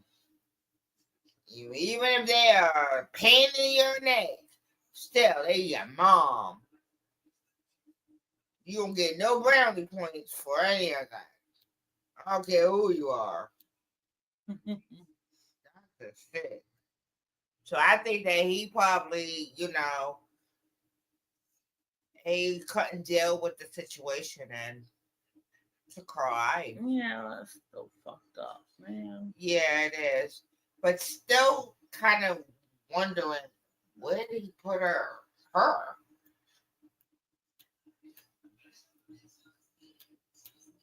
What do you mean? I mean, okay, the car. He drove the car there, left it. There's black mold on it, which they say grows up to what, 3 to 5 days. So that car's been there for a minute. And there is no sign of her at all. There was no sign. He waits a couple of days before calling the police. Yeah, that's very suspicious behavior. Yeah, that's sus as hell. That's very suspicious behavior. Yes, that's sus as hell. So I think that, yeah, he's definitely is being looked at right now. Not to mention, we don't know their dynamics either. We don't know mother and son's dynamics.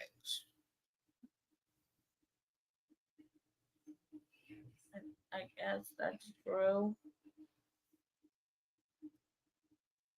You know, maybe the son and the mom did not get along. Maybe they did. Maybe he found her as a burden, which I don't know how. Maybe he got mad and killed her in the heat of the moment. Who knows? Yeah, in the heat of the moment, decided, okay, you know what? You gotta go. Yeah, Jordan says from what I think is he got pissed off. You'd be surprised at what anger can do. Very true, son. Yeah. There were people in Glenda's All right, next. life with connections to the illegal substance trade, and it was speculated that this may have had something to do with her disappearance. But there's no evidence that this was the case, and what exactly happened to her remains a mystery. Anybody with information on Glenda's case should contact the Clackamas County Sheriff's Office at 503-557-5811. The disappearance of Raynard Kirchner is another unsolved missing person case without much information. Raynard disappeared while on a hike in a remote area of the Navajo Reservation wilderness in 2007, and no trace of him has ever been found. Raynard was a German national who came to the U.S. many times before. In early March, he arrived in Vancouver and hired a camper to travel down the Pacific coast. He planned to meet his girlfriend in Las Vegas at the end of his trip and contacted her every day. By March 20th, he'd arrived in the Little Colorado River area of Arizona. Raynard was an experienced hiker and was in good physical condition. He'd hiked around the Colorado Plateau many times, but was looking for something a little different for this trip. The Little Colorado River Gorge is less well visited by tourists, but still has the amazing scenery of the nearby Grand Canyon, and was the perfect place for Raynard to visit on his trip. The last contact anybody had with Raynard was on March 20th, when he sent a normal message to his girlfriend. The following day, she was unable to get in touch with him, and grew increasingly worried as each day passed. I want to go swim in there. Do you see how beautiful that looks? I'm good. Their water is gorgeous. They also have a lot of. It's because the ravines right there is like clear. I do not know why. Do not ask me. But it's clear, like if you go into the Virgin Islands or something. It's very pretty. Jordan, you coming with me? We'll go. April 9th, Raynard was officially overdue in Las Vegas, and his girlfriend reported him as a missing person. Even so, What up, Alex? How you doing, sweetheart? Long time no see. there were still some days before teams began to search for Raynard, and 22 days had passed before the search had begun. It would have been extremely difficult for Raynard to have survived in the harsh conditions of the area for that long, if he was out in the wilderness. But there is still some hope that he might be found. The same day that the search began, the rented camper was located near the rim of the Little Colorado River Gorge, about 2 miles from an area known as Hellhole Bend. This area is notorious for its sinkholes, which are especially easy to miss at night. The sinkholes are particularly dangerous and connect to an underground water system. Searching them would be extremely difficult, and searchers were only permitted to lower cameras into them to look, and no trace of Raynard was located there. The search teams... So they were only allowed to put cameras in the sinkhole. They're not going to see much on cameras. So what if he was wandering at night and Hit a sinkhole and went into the water ravines? Yeah. Yeah. Also utilized cadaver dogs and helicopters to try to search above ground. Raynard's camper was also searched as a potential crime scene, but none of this resulted in any clues being found. Over a year later, in 2008, search teams were sent to collect evidence located by the U.S. Fish and Wildlife Service. It was believed this might be connected to Raynard's disappearance, but the evidence led nowhere. Now, more than 15 years on, Raynard remains missing. So wait, they found evidence. They don't tell you what the evidence is, but it might be connected, and they showed water. So 9 chances out of 10 we were correct, and homie ended up hitting a sinkhole, getting into the water ravine. It came up someplace else, and boom. There were rumors of strange lights in the sky on the day that he was last seen, leading some to believe that the paranormal may have been involved in this disturbing disappearance. It's more likely that the sinkholes were to blame, but until Raynard is found, the case will remain a mystery. I think it was sinkholes. I don't think it was UFOs. Yeah, I think it was sinkhole. You will not, Jordan William. Do we want to know? Jordan's in my chat and he goes, I'll go into a sinkhole. No. Oh. Boy, if you do Rewind that, 30 seconds. if you do that, I swear, it ain't your mom you're going to have to worry about.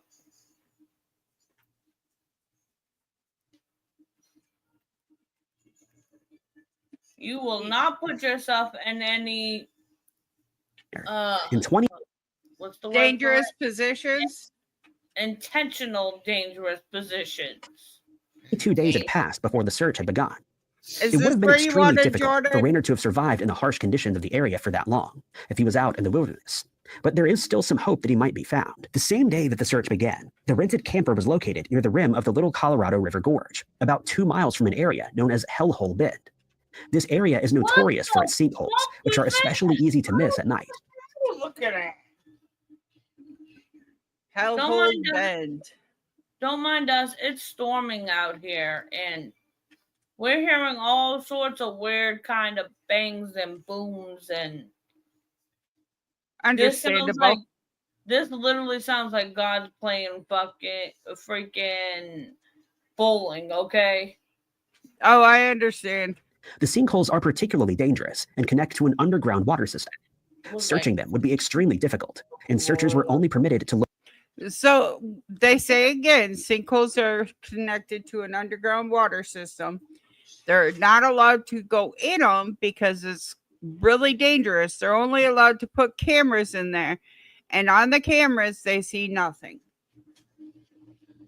Lower cameras into them to look, Okay, but they and said no they are trace of. waterways. So what if the waterways, they move, they travel? So it could have pushed his, his body Somewhere around else. somewhere else. Yeah. Raynard was located there.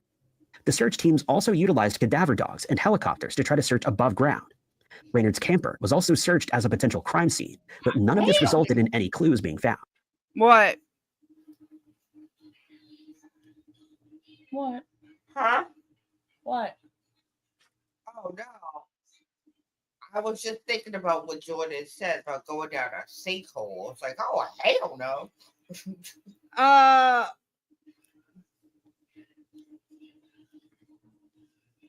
If he does that, he's Yeah, never. Jordan said it sounds like he got he got into a sinkhole.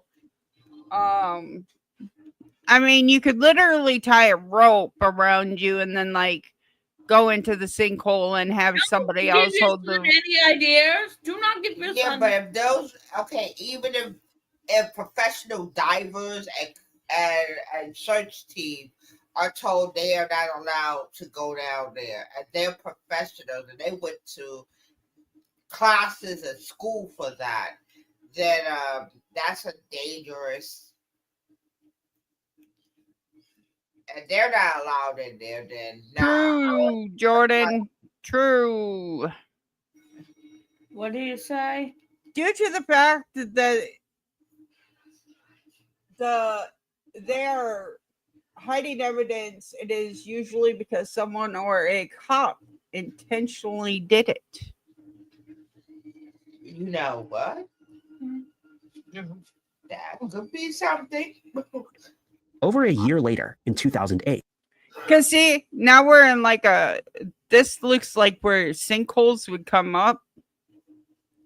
This area right here with it, the water ain't as clear. It's muddy. It's icky, nasty. Am I saying this is exactly where they found all the evidence? No, but they tend to bring it like to where shit was found. But here's the thing: what if also on those areas there's also quicksand? So you also have quicksand in there. So True. usually things in quicksand, if it's heavy enough, if it's light enough, after you pass, your body pushes your body. So what if the quicksand pushes the body up, and they might have found that? Well, they never found bodies. They just found evidence. And they won't search say teams were what sent to the collect evidence The search teams were sent to collect evidence. located by the U.S. Fish and Wildlife Service. It was believed this might be connected to Raynard's disappearance, but the evidence led nowhere. Now, more than 15 years on, Raynard remains missing. There were rumors of strange lights in the sky on the day that he was last seen, leading some to believe that the paranormal may have. Everybody blames the UFOs. Man, the aliens are getting bad rap. Been involved in this disturbing disappearance. Yeah, they It's are. more likely that the sinkholes were to blame, but until Raynard is found, the case will remain a mystery. The last time anybody saw Randy Charles Spring was when his mother dropped him off near a trailhead to go hiking along the Pacific Coast Trail. He was only supposed to be gone for a few days, but more than 35 years later, there's still no clues about what happened to him. In March of 1980, oh no, they dead. They either dead or they made a new life. Exactly. Now there are people that like end up with amnesia from like a hit on the head or something, and they don't remember who they are or anything like that. Said, and like I said, dead or started a new life. Right. I didn't say purposely started a new life. I just said started a new life. Right. He was discharged from the military, having enlisted as soon as he was old enough. He'd previously served in South Korea and Hawaii, but was now returning home to California, where he lived with his family. He'd started working at the California Department of Forestry and was a volunteer firefighter. Randy intended to make firefighting his career and had already started training in this area. It seemed like Randy was adjusting to life as a civilian well.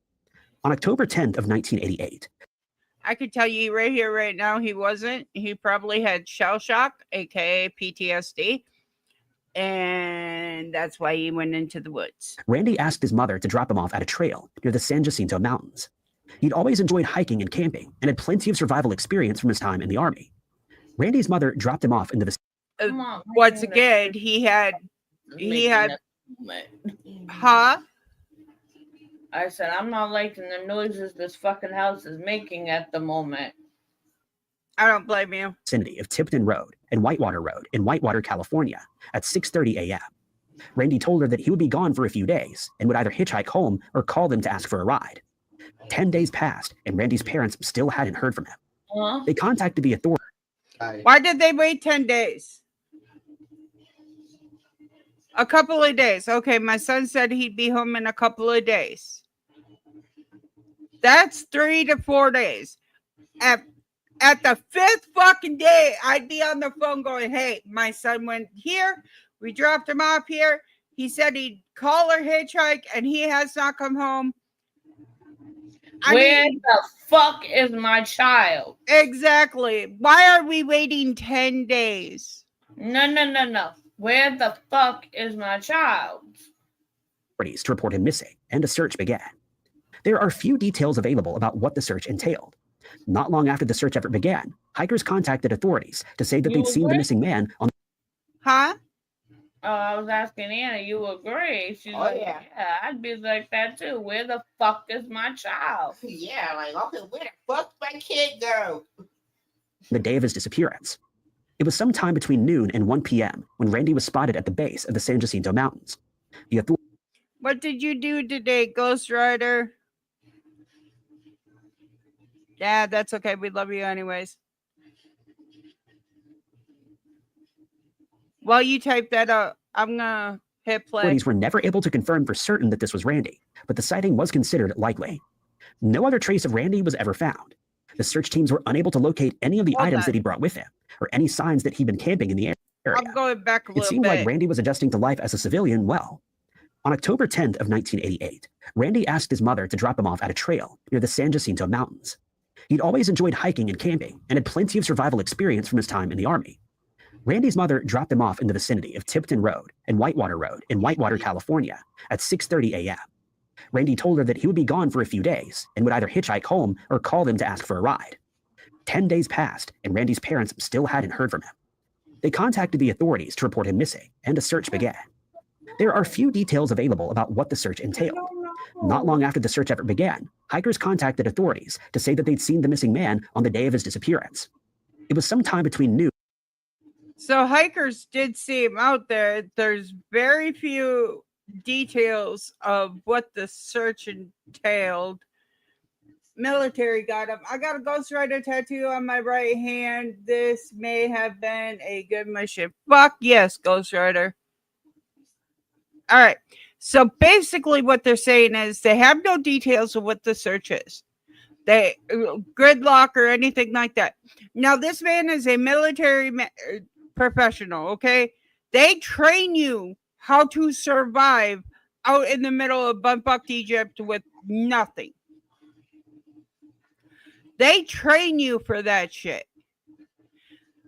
So yeah. And 1 p.m. when Randy was spotted at the base of the San Jacinto Mountains. The authorities were never able to confirm for certain that this was Randy, but the sighting was considered likely. No other trace of Randy was ever found. The search teams were unable to locate any of the items that he brought with him, or any signs that he'd been camping in the area. There are a few possible scenarios that could explain Randy's disappearance. With so many different trails and places where Randy could have gone off trail, it would have been easy enough for him to get lost, and difficult for search parties to locate him without knowing exactly where he even intended to hike. But it's also possible that Randy made it off the mountain when he disappeared. It's impossible to say when exactly Randy's journey went wrong. It's possible that he'd completed the hike and was trying to make his way home when he met with foul play. Randy had intended... Okay, so the only things I could see a military vet fucking having a hard time with is Loud noises, construction. no, like meeting foul play would be an animal or prey, you know, an animal like a Yeah, bear, I a know. lion, a fucking any bobcat, one of those. I don't see a combat vet having issues with, you know, a group of people. They're trained in that shit. I would see him probably, got, overstimulated or, PTSD and disappeared and decided to start a new life. Or flipped out, and that's when he disappeared. Yeah. Right. And that's the thing though. Okay, so if you have PTSD, it is not a permanent thing. That's what they call shell shock. And back in the old days, a lot of people that have shell shock do remember everything. The fact that they couldn't find nothing, none of his shit, they didn't know where he was or anything along those lines. 9 chances out of 10, he was hijacking and he got to hitchhike home, which had a lot of risks. There are many stories from the period of dangerous individuals picking up hitchhikers, who were then never seen alive again. If this happened to Randy, he may have been taken somewhere far from the search area before his remains were disposed of. Alternatively, Randy's mother put forward the theory that he'd never gone hiking to begin with. He'd shown her maps of the area where he intended to visit, but writing on a blog decades after he vanished, Arlene Spring expressed doubt that he'd ever gone onto the Pacific Crest Trail. If that were the case, it's a possibility Randy might have decided to just start a new life somewhere fresh. Okay, that makes more sense. That he might have just fucking walked away. Shit was too real. He had to leave. In June of 1999, Stephen Reed left the Zigzag Ranger Station in the Mount Hood National Forest with guides to 2 trails he wanted to check out. He hasn't been seen or heard from since. Stephen was 20. That dude does not look like he deserves to be out fucking hiking. Find our new one, so. That dude does not look like he needs to be out fucking hiking. That dude looks like he needs to be in a fucking library. Just saying. You need to be in a damn library. I do, bitch. Look could be deceived, said the spider to the fly, as it weaved its web and bat its beautiful eyes. Very true. 4 years old at the time of his disappearance. He was a medical student. And when or if that spider decides to fuck with me, I'm gonna squish it. I'm going to squish it. At Wayne State University in Detroit, he just finished his 2nd year. Throughout his life, Stephen had excelled at school and wanted to be a doctor from a very young age. But as he progressed in his studies, he was also under a lot of pressure and was worried about not being able to get a residency. Stephen's trip to Oregon that summer had 2 purposes. He wanted to get away from the stress and spend some time by himself, but he was also hoping to meet with the performance artist named Miranda July. July's work had been an inspiration to Stephen, and he wrote multiple letters to her. The last one included a copy of his student ID, a prepaid phone card, and a message saying that he hoped they could meet up. July never spoke to Stephen and didn't meet up with him during his trip. Once he was in Portland, Stephen checked into a hostel and purchased some alcohol and tickets to a concert.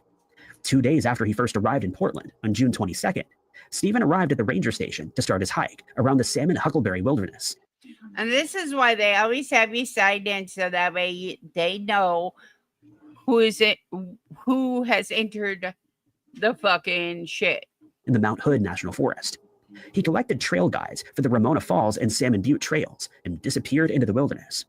On June 25th, park staff noticed that a car had been parked at the trailhead for the Salmon Butte Trail for several days. At first, they thought someone had simply been camping in the area. It wasn't until Stephen failed to return home on July 2nd that anybody realized he was missing. Stephen's father contacted authorities. He'd been aware of Stephen's plans to hike around Mount Hood and could give park staff a description of Stephen's car. The search for Stephen began around the Salmon Butte Trail. Conditions had been good for hiking on the last day that Stephen was seen, but the weather had soon turned wet. The steep drop-offs on either side of the path could have become treacherous, even if Stephen didn't intentionally leave the trail. Search and rescue teams conducted a search of the trail and the surrounding areas. It had been over a week since Stephen was last seen, meaning they had a very large area to search in this missing person case. But teams spent thousands of man-hours going through every part of the search area, and not a single piece of evidence was ever found. If found, Stephen would be 49 years old today. Stephen was 5 foot 9 inches tall and weighed Steven don't want to 145 be pounds. found. Leave Steven the fuck alone. No, they're trying to find Steven. If he did start over and make himself a new life, that means he don't want to be found. Now, if Right. something happened to him, then Right. At the time of his disappearance. Anyone with information on the case can contact the Clackamas County Sheriff's Office non-emergency line at 503-655-8211. Why non-emergency? That's weird. Because emergencies are like, I found a fucking dead body. Non-emergencies are like, hey, I know where this homie is. He started a new life because life was getting too stressful for him. Yeah, that'll do it. Right. So, and like he said, they said he was so stressed out about final exams and shit. Yeah, medical school is not as easy as people think it is. I'm telling you that as a student. Right. It's not easy. So he My probably second year, it's hard. he probably dipped out because he didn't want to have to deal with that shit. Yeah. In July of 2018, Paul Miller disappeared without a trace in the Joshua Tree National Park. His family would spend years searching for answers until his remains were finally discovered at the end of 2019. But even this has left behind some unanswered questions. Paul and his wife, Stephanie, had traveled from Canada to California for their 26th wedding anniversary. They'd spent their time enjoying the sights and hiked around Joshua Tree Park during their stay. Paul was an experienced outdoorsman, and on the final day of their trip, he wanted to take one last hike in the park. Stephanie had originally planned to go with him, but decided to stay behind to pack their belongings. They had traveled to Las Vegas to catch a flight back to Canada, and she didn't want to be late. At around 9 a.m. on July 13th, 2018, Paul left the motel where he and Stephanie were staying and headed for the 49 Palms Oasis Trail. The trail was relatively easy, with only a moderate elevation change. It was a loop and should have taken just a few hours to complete. Paul had told Stephanie he would be back by around 11 a.m. Stephanie began to grow worried when he wasn't back by that time, but waited an extra hour, hoping that he would show up. At noon, she contacted authorities to report Paul as a missing person, and the search for him began. Paul's car was located at the So literally he was only there for an hour. Not a hard trail. something happened. Something happened. trailhead, and witnesses reported seeing Paul along the trail, moving quickly and with purpose. Search teams were close to certain that he was still in the area somewhere and began a land and air search for him. The extremely hot weather at the time made searching for Paul difficult. Thermal cameras couldn't be used, as the rocks at Joshua Tree would give off more heat than a human body. The heat also made it difficult for the dog teams to pick up a scent, and at times it was too hot for the dogs to safely work. Even in the harsh conditions, the search and rescue teams spent days searching the trail for Paul before the search had to be called off. For the next 18 months, Paul's family continued to visit Joshua Tree Park, retracing his footsteps in the hopes they might stumble across him. Other hikers sent photos of items they found along the trail in case they could lead to any clues about what happened to Paul, but none of the items belonged to him. It was only when the family received permission to fly a drone in the park that Paul was finally found. In November of 2019, the Western State Aerial Search began to search with drones around the area where Paul was last. Huh? Really? That's what it took? I It put took the- his own fucking wife. wife and family to use a drone to find the guy. That's Right. But you guys got to remember, at the point in time, it was hot, so hot they couldn't use infrared. It was too hot for the canine dogs. My cat rewound it for a little bit, so sorry about To that. him. It was only when the family received permission. Huh? I'm just saying. But the family did it though. They used a drone. Right. They used drone. They didn't use a dog or rescue team. They used a drone. Right. To fly a drone in the park that Paul was finally found. In November of 2019, the Western State Aerial Search began to search with drones around the area where Paul was last seen. Thousands of images were taken and uploaded online, where volunteers began to search through them for any clues. In December, authorities were alerted to a body that had been discovered in one of the photos. When park staff went to retrieve the body, they found he was in a shaded area with food and water found near the remains. There was no identification with the remains, but dental records confirmed they belonged to Paul. What exactly happened to Paul remains a mystery, but the most important thing is that Paul was found and his family could get some of the closure. So there was food and water, which means homie died before he could finish his rations. So what got him? Exposure?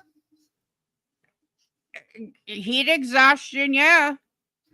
Yeah, A heat heat stroke? exhaustion. Because he was in a shady spot with all his rations. Right. But if it took him a while to get to the the shady spot, now remember, it's too hot for fucking infrared. It's too hot for the dogs to walk. Homie's been out there fucking walking. And rescue. He ended up getting fucking heat exhaustion, and boom. He went to go find a shady spot to stay and had a stroke. It's that easy. They Or needed. got bit by snake out there. They also have snakes out there, poisonous ones. Could have got bit by a snake. Could have got bitten by a spider out there. They do have poisonous spiders and snakes out there. So yeah, Ghost Rider, I totally agree. Hiking is sketchy as shit. In March of 2016, American student Colin Madsen left a cabin where he was staying with 4 friends in the Russian town of Arshan. He disappeared into the wilderness, with his body located 8 days later. The circumstances surrounding his passing remain mysterious. On the day of his disappearance, Colin was supposed to be taking part in a hiking trip to scale a mountain known as Love Peak. He was staying with a group of friends that consisted of 2 Russians and another American. The night before the trip, they stayed up late before finally heading to bed at around 2 a.m. on March 27th. The plan was for them to wake at 5 a.m. and start their hike 2 hours later. When the rest of the group woke, there was no sign of Colin. They waited until 7 a.m., but Colin still hadn't returned. Local authorities were informed, and Colin was listed as a missing person. A search of the surrounding area commenced. The weather was hovering around freezing, and rain and sleet made the search difficult. Colin's mother flew over from the United States to try to get some answers, but allegedly met with hostility by the Russian authorities. They questioned Colin's lifestyle, seeming to imply that he'd gotten himself in trouble due to his sexuality. They also theorized that Colin and his friends had been drinking the night before. What? I said, "Oh, 5-way."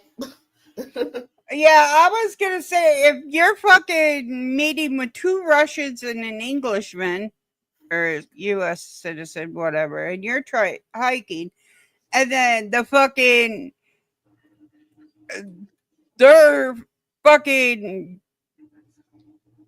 being a pain in the ass for you to get any answers, there's foul play. Disappearance, but the group insisted they were all sober. After 8 days, Colin's body was found. He was lying beneath a tree in an area not covered by snow. Colin lay on his back with one arm outstretched and his hand in a fist. The spot where he was found was located just outside the initial search area, 1.5 kilometers away from the village where he'd been staying. There were some discrepancies about the state he was found. Very true. You are more likely to be bit by a New Yorker than a shark. According to authorities, he was wearing a simple t-shirt. His body position sounds really Sketch. Yeah. Right. And he's only wearing a fucking t-shirt. But a crime scene photo allegedly showed him wearing a thermal shirt, which on should have his stomach with his arm laid out and in a fist. Like he was hitting something. Or reaching for something, yeah. Right. He was assaulted But probably, and then well, okay, so he was only found wearing the shirt underneath his thermal jacket too. So fly went in my mouth. kept him warm. He was also wearing untied boots and no socks. It would have been difficult for him to have traveled that far in such a condition at night. Authorities in Russia conducted an autopsy and concluded that Colin had passed away due to hypothermia. He left his friends at some point before dawn for unknown reasons and began to walk. But there are several problems with this theory. As well as it being difficult to walk that far in the state Colin was in, his body wasn't found in a position where most victims of hypothermia are found. Experts also pointed out that the stiffness of his body when he was found indicated that he had not been there for 8 days, and they believed this was not the location where he passed away. Colin's family believe foul play was responsible for his disappearance, but Russian authorities have not reopened the case. What if he was okay? Weird quiz. These are real pics. There is a part of Russia that gets so motherfucking cold. It is like Alaska. Right, but they just stated that according to autopsy, this is not where the body was. This is where the body was placed. Now, if your hands are like this and they're stretched out, okay? They're stretched out. What if you're stretched out like this? Ooh, yeah. Like your First hands on one. your head. Exactly. Even What if they're stretched up above his arms, when they settled, they would have settled like this. They Okay. said he had a he was also, I think, gay or bi Yes. beginning. Yes. What if he, they did? BDSM gone wrong? Yeah. Grip orgy gone wrong, or because there was two German and one American, right? What if they didn't like the gay lifestyle and was faking it and had hatred and did that as a hate crime? Yeah. Right. That. Point taken. The US government has no authority to do so themselves. For now, the truth about what happened to Colin remains a mystery. The Caribou Targhee National That shit back up. What? Yeah. I said it wouldn't if they open that shit back up. Yeah, they're not going to, because No water. They ain't trying to mess with that. exactly. Forest stretches across 3 million acres in the southeastern area of Idaho. Visitors can camp, hike, fish, and hunt, as well as kayak and ski. While this national forest is home to magnificent spring flowers and a choir of chirping birds, it also holds a few mysteries, one of which is the disappearance of Christopher Lynn Holverson. Chris graduated from Skyline High School in 1997 and had been working at a local restaurant in 1998. There are a few different versions of the story, but all of them end the same. Chris was nowhere to be found. It all started on the evening of the 17th of May in 1998, when he and several friends, consisting of 7 people around his age and 1 adult, were camping in the Targhee National Forest. They settled in at Table Rock Campground, located close to Kelly Canyon Ski Resort. It's a quiet ground of a grassy meadow decorated with wildflowers. Surrounding it are towering pines and aspen trees. If you're looking for a way to make some extra pocket money, Tester Up has a great opportunity for you. But this worse than quiet ground of a grassy meadow decorated with wildflowers. I'm trying to Surrounding get it are past towering the pines and fucking aspen trees. ad. There During we the go. trip, the friends had a party, and he would leave the tent sometime between 9:30 and midnight. The others claimed that he had tripped over a rope while exiting, and everyone teased him about it. The campers don't entirely agree on a conflicting aspect. Some have said that Chris had gotten into a fight with 1 or more individuals who accompanied him that evening. Others have said that he just left without fighting or engaging with anyone. I'm gonna assume that they took the fucking. He really did fucking get into an argument, because they're gonna change the stories if they fucking, if something happened and fucking homie ended up turning up missing. Oh well, yeah, we were arguing. Well, now you look bad. Chris walked off in an unspecified direction, which was characteristic of him, as it was reported that he often took off unannounced, but all. What? I know what you did last summer, kind of thing.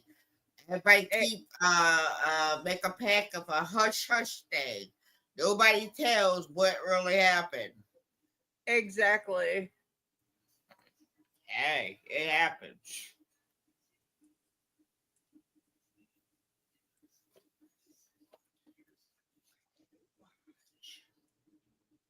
Okay. Always returned. Except this time, the man didn't come back from his trip. He never collected the Chevy from his friend, and he didn't have any of his other belongings with him at the time. It was revealed that Chris's parents were separating, but he didn't seem upset enough by the whole ordeal to run away. There's only one credible sighting of the missing man, which came from the driver at the camp. who stated that he saw a person matching the description standing by a vehicle.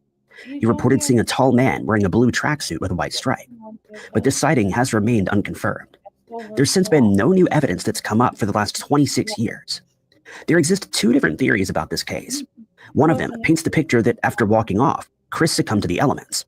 The weather had been rough and he was wearing a light jacket.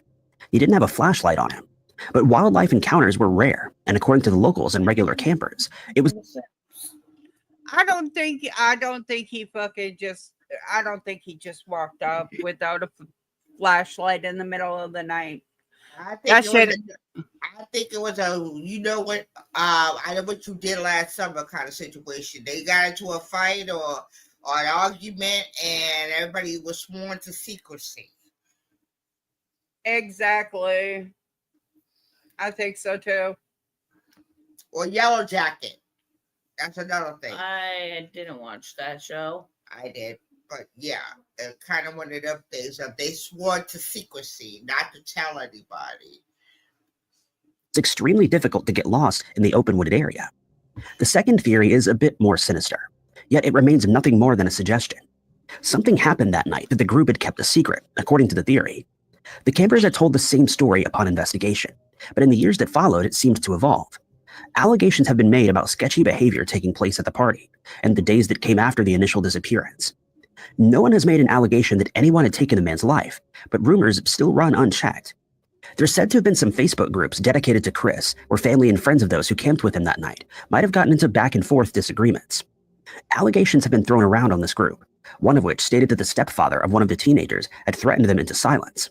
That same stepfather had information that he wanted to bring forth, but passed away before he was ever able to do so.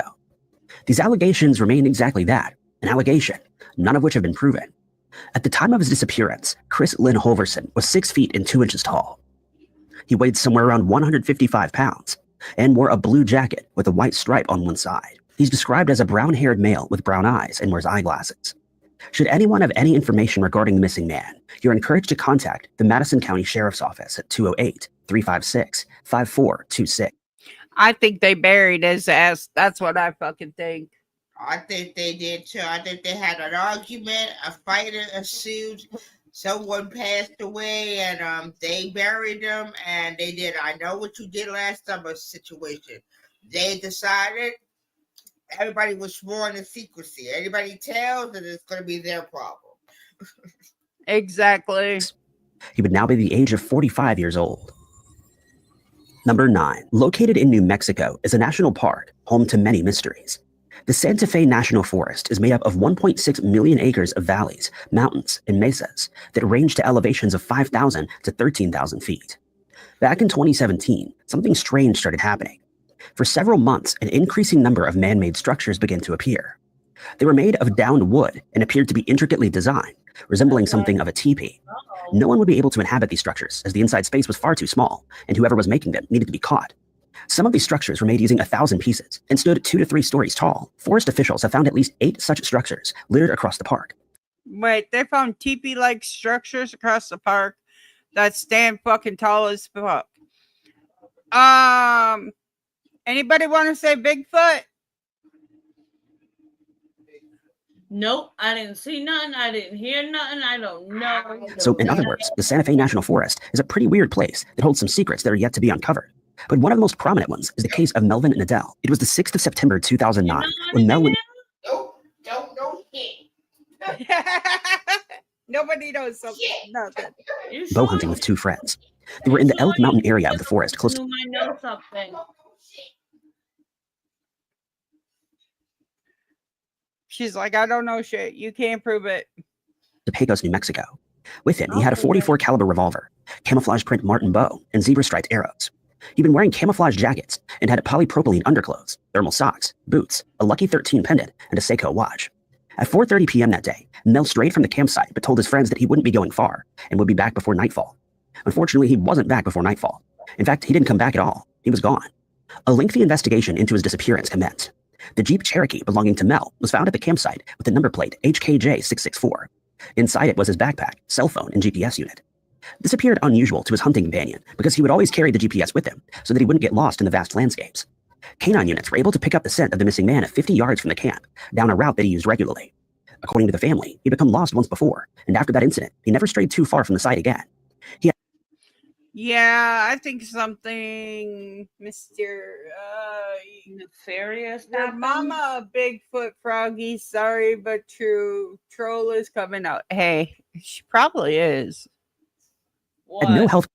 I think Roy was Bigfoot because homie fucking disappeared from his family for 40 fucking years. And they had FBI, they have fucking private investigators, cops, the whole 9 yards looking for his ass, and they couldn't find him. Don't say that about your own mother. Why not? Complications, and there were no clues pointing to foul play. Mel was declared lost or injured in the wilderness. Alan Pacheco had been searching for missing individuals since 1973. People have vanished into thin air in New Mexico, leaving search teams stumped. The same man had taken the time to investigate Melvin Nadel's disappearance. One of the areas he'd searched was the Pecos Elk Mountain area, after an amateur psychic said something didn't feel right in this part. This is where things get stranger.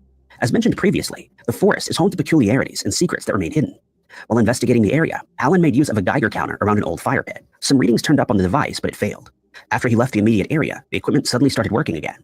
The idea was to determine if there had been a doorway, or as described in the report, a portal had been opened in the area of the Pecos Triangle. The Pecos Triangle is yet another mystery that this forest holds. It's the phenomenon where people have a strange habit of disappearing in a similar fashion. Is that like the Bermuda Triangle? Shit if I know. Maybe. I will. That the one you hear in here is Jordan. Many have reported seeing UFOs, strange lights, ghosts, disembodied voices, and even odd human creatures. At the time of his disappearance, Mel was 5 feet 2 inches tall and weighed 135 pounds. He had dark black hair and brown eyes and was said to have a wrapped knee after sustaining an injury prior to his trip. Should anyone have any information regarding this missing person, you're asked to speak to the New Mexico State Police using Bigfoot got him. I'm gonna say Bigfoot got him. the number 505-827-9300. Mel's case is an active and unsolved case of missing persons.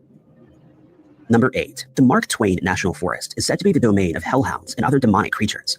It's also thought to be concealing the treasures of long-lost civilizations, which points to the park's importance as a locus of dark and demonic energies. The forest encompasses 1.5 million acres of public land, spanning 29 counties in Missouri. There are 750 miles of hiking, horse riding, and mountain biking trails. Parts of the Ozark Trail wind through the forest, and more than 350 miles of perennial streams are used for kayaking. This national park offers a variety of campgrounds, giving visitors a beautiful forest experience in a semi-primitive wilderness, not to mention the possibility of an enigmatic disappearance or two. Why is anybody going to a fucking place where shit people come up missing? That's beyond me. Why But they Ghost, keep Jordan places says hi. Where shit hits the fan because they want to know if they'll be able to see shit hit the fan. Oh, true. I would be the person that wants to see shit hit the fan. Robert Garman was one such person who became lost in this expansive reserve. While the details surrounding the incident are plentiful and conflicting, there isn't much known about the man himself. Robert was born in 1962, making him 62 years old today, and 33 years old at the time of his disappearance. In September of that year, he and a female friend from Hot Springs, Arkansas, journeyed to the Ozarks to visit a few friends. They would ultimately end up at a party with 15 other individuals in the Mark Twain Forest close to Chadwick. This particular party was referred to as a binge party, one that lasted for several days. According to a few witnesses, Robert had been seen arguing with another male and a female acquaintance. After this, he and his friend left the event. They'd been seen walking into a Cobb Ridge campground on the 24th of September, and he was never seen again. 2 days after the two individuals were reported missing, riders on horseback had found the female companion. She was bruised and disoriented and spoke of an attack that left Robert critically wounded. The woman had no knowledge of who attacked them, nor did the other 15 guests that attended. Additionally, Robert lived 4.5 hours away, which makes it seem odd for him to travel that far to attend a party. He was also found to be using an alias from time to time, Strad Dighton, the same name that's shared with the man from Iowa who passed away in 2010. Adding to the weirdness of this case is that no one knows who reported the two missing, but someone did. The last confirmed sighting of the man was when he and his companion had gone into the woods. This case is an incredibly strange one, as there's not much to go on in terms of physical evidence. The woman was interviewed by authorities, which is where the story had come from, but it's just her word. There's no physical evidence to suggest anything, no DNA and no fingerprints. The site also sees a lot of visitors. Someone was bound to come across him at some point, but no one did. At the time of his disappearance, Robert C. Garman was 33 years old. He had brown hair and blue eyes. He stood at a height of 5 feet 11 inches and weighed 150 pounds. He's said to have various tattoos on his chest, arms, and back. Anyone who has any information on the whereabouts of this missing man is encouraged to contact the Christian County. I think he fucking beat up his. I think he beat up his fucking girlfriend and took the fuck off. That's what I say. Yeah, I'm gonna stop guessing because it keeps throwing curveballs at me when they actually find the dead body, and yeah, I sound like a complete asshole Sheriff's Department at because I sound like 1417. I'm making fun of the dead. Well, no, this one he's still missing. So therefore, I can say he fucking took off because the other dude had aliases that were found up who was in Iowa that was dead, and this, I mean, there's too much information for fucking it to be just. I know, but the last time I said some shit, He ended the guy ended up being dead. Yeah, and I sounded like I was making fun of him like an asshole. we're not making fun of him. We're just speculating on what we think might have happened. No, I know that, but yeah, no. 581-1519, or the Missouri State Highway Patrol Missing Person Clearinghouse at 1-800-877-3452. Oh shit, that was in Missouri.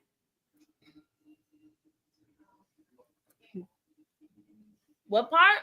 Missouri. No, What what you- part of Missouri? I have no idea. Make fun. That's gonna be the part I'm never gonna go to. Yeah, making fun of the living is funner than making fun of the dead. We're not making fun of the dead because there's no speculation that that person is dead.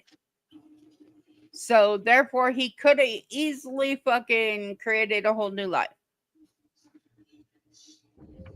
Number 7, I'm the Klamath National. Huh? I'm not making fun of anybody. I'm just having fun. Right. We're just speculating. We're trying to figure out these cases to see if we can figure out what happened. It's fucking Mystery Monday, aka Manic Monday. National Forest and Butte Valley National Grassland stretch over an immense 1.7 million acres in the northern part of California and the southern area of Oregon. The forest is made up of the Klamath National Wild and Scenic River, along with several wilderness, geological, and botanical parks. The forest harbors elevations that reach 9,000 feet above sea level and is one of the most biologically diverse regions in America. 200 miles of river systems are adequate for rafting.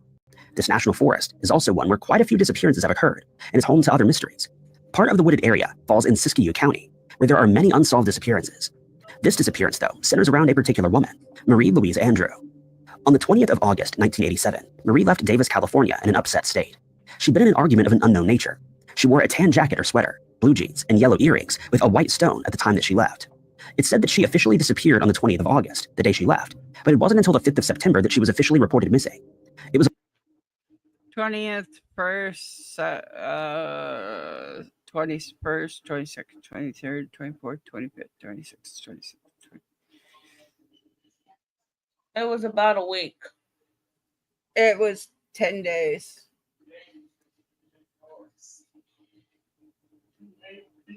Yeah, about a week. Gemma, she's not on.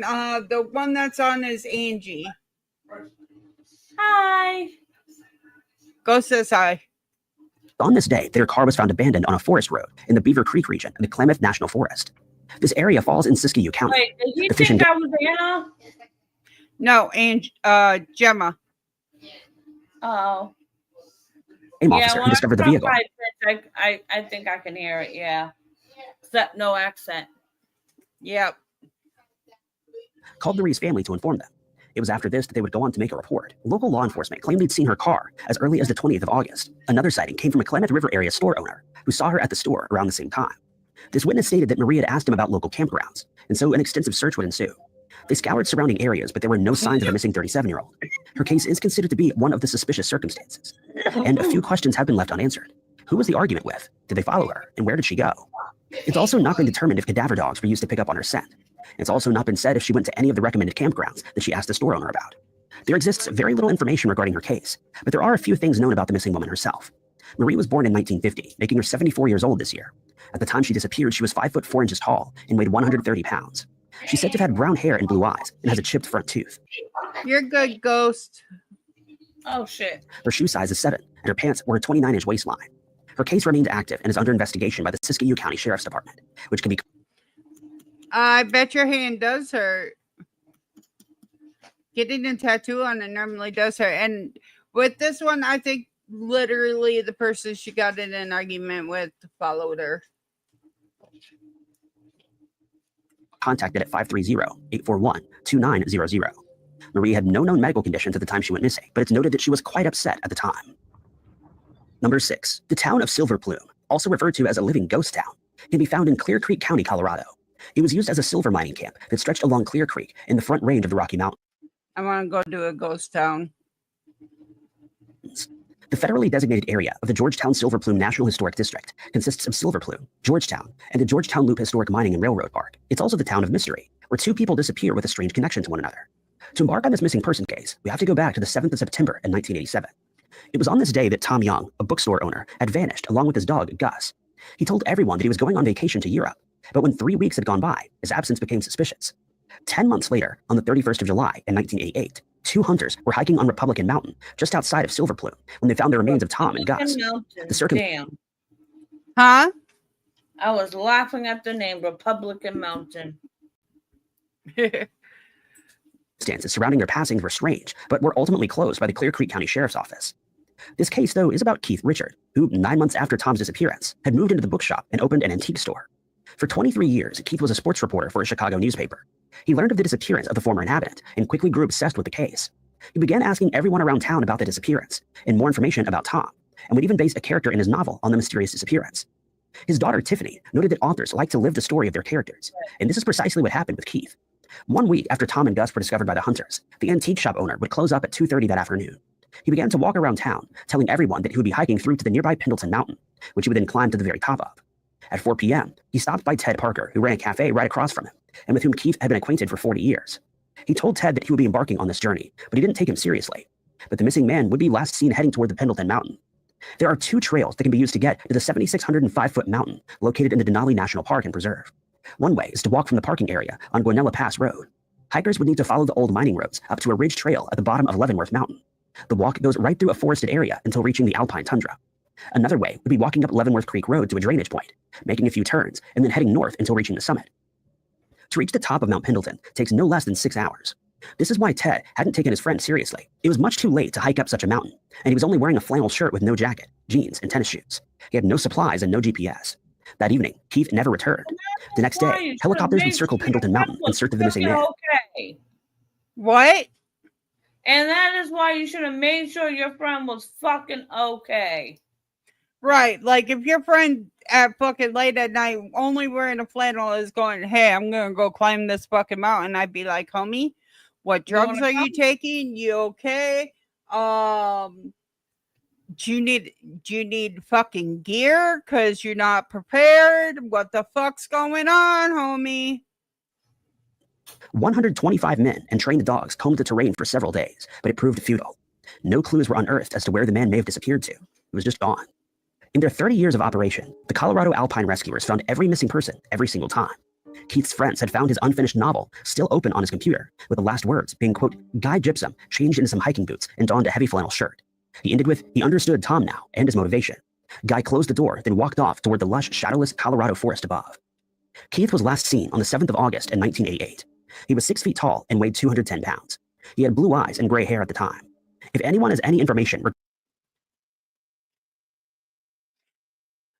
So homie was writing a novel, and all of a sudden, in the last fucking paragraph is, I understand him now.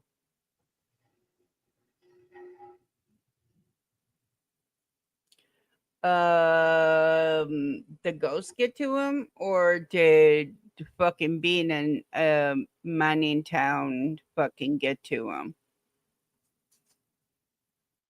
I don't know. Regarding the whereabouts was freaking me out. Of this missing individual, they're asked to contact the Clear Creek County Sheriff at 303-679-2354. Oh, outside's freaking you out? Yeah, somebody's like dragging metal. Oh, damn, it's Bigfoot. Don't say I that. sent my girlfriend out once to make $10 once for beer. I don't understand how. Yeah, I figured it was a joke. But no, I don't understand how, like, this guy, like, fucking got so involved in a case. Like, it's just weird.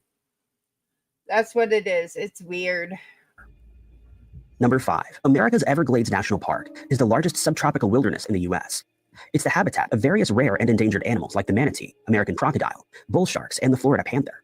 There have been over We're talking about Angie's favorite town or state, Florida. 200 homicide cases since 1965, of which these animals have been used as accomplices. This national park has been subject to investigations by the FBI.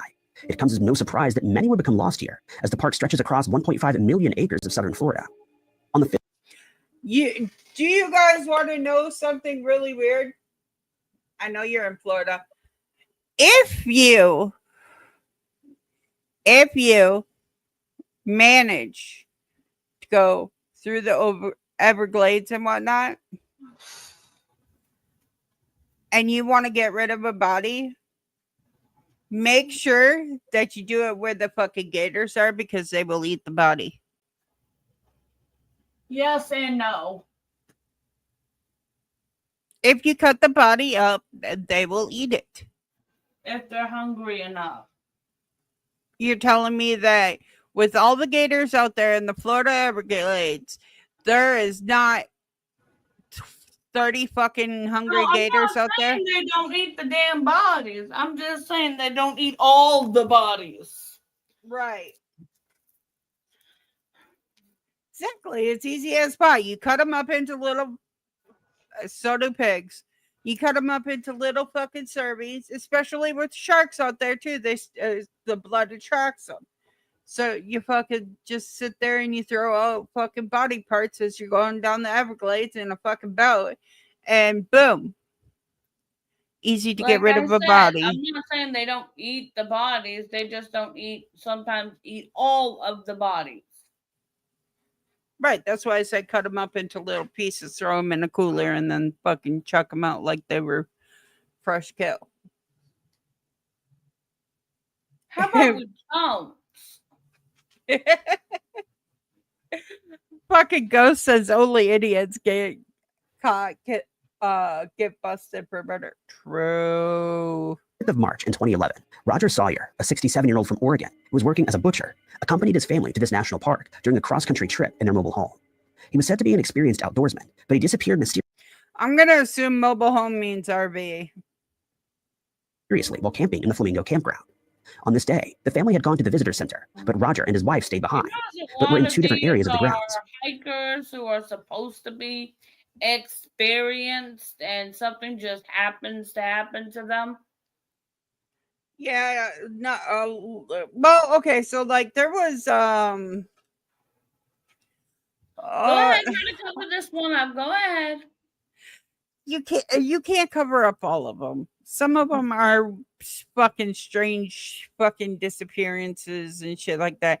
There was a case where like literally it looked like somebody was sitting on a fucking log, like his pants were still on the log with his shoes on, but like the top portion of his body was gone. Go alligator. Or bear. You forget, we have bears down in Florida too. Yep, bears too, or pythons. We are not eating humans. We also have rattlesnakes. Yep. And scorpions. But no, the one that I was talking about, they were literally like fucking half of their body was removed from the other half, and the top half was never found again. Oh, darkness began. And they were supposed to be great hikers. Yeah, it's always the great hikers. You know what? If you're a great hiker, you're still a dumbass for going out there by yourself. I'm sorry. You can keep that 4-lot snake in your home. They don't need to be coming near my home. To fall, and soon everyone started making their way back to the motor hall, all except Roger. A lengthy search began, but not a hat or shoe was ever found. The Miami-Dade Fire Rescue searched the waters and beaches, but to no avail. At first, the National Park Service helped the team and provided necessary information to them. But as the search pressed on, information began to dry up. Strangely, a spokesperson for the Everglades stated that the family was unwilling to provide a picture of the missing man, a claim that they would say was entirely untrue. He was last seen at around 6 p.m. that day, and a missing person report was made at 8:30 that evening. What? I said, I know you're gonna make short jokes, but can I please? No, oh, there it goes. But look who decided I don't need to be rolling weed right now. Miss Ninja. That's okay. My son's in the fucking chat talking about fucking that's the hunter's way. You eat what you kill. Oh my God. You bet on this trail? Roger Kenneth Sawyer was 6 feet tall and weighed 170 pounds at the time of his disappearance. He has gray hair, blue eyes, and a shaven face. He was last seen wearing khaki shorts, a green sleeveless t-shirt, a ball cap, and Crocs. He uses reading glasses, which are often kept in his pocket and not worn. On his left ring finger, he adorns a gold wedding ring. According to NamUs, there's a possibility that the man was abducted. There's a Facebook page dedicated to finding Roger called Roger Sawyer Fantastic Fisherman, with the earliest post made in 2022. The page has only added to the mystery. One of the family members has made an allegation, highlighting that there had been an argument between Roger and his wife prior to the Everglades trip. The family members believe that no one just disappears without a trace, and that they will get to the bottom of it. Should anyone have any information on Roger's whereabouts, they're asked to contact the National Park Service. I agree. Nobody goes missing without a trace. There's got to be a trace somewhere around there. But as you heard, the police officers said that they refused to give a picture. The family stated that wasn't true.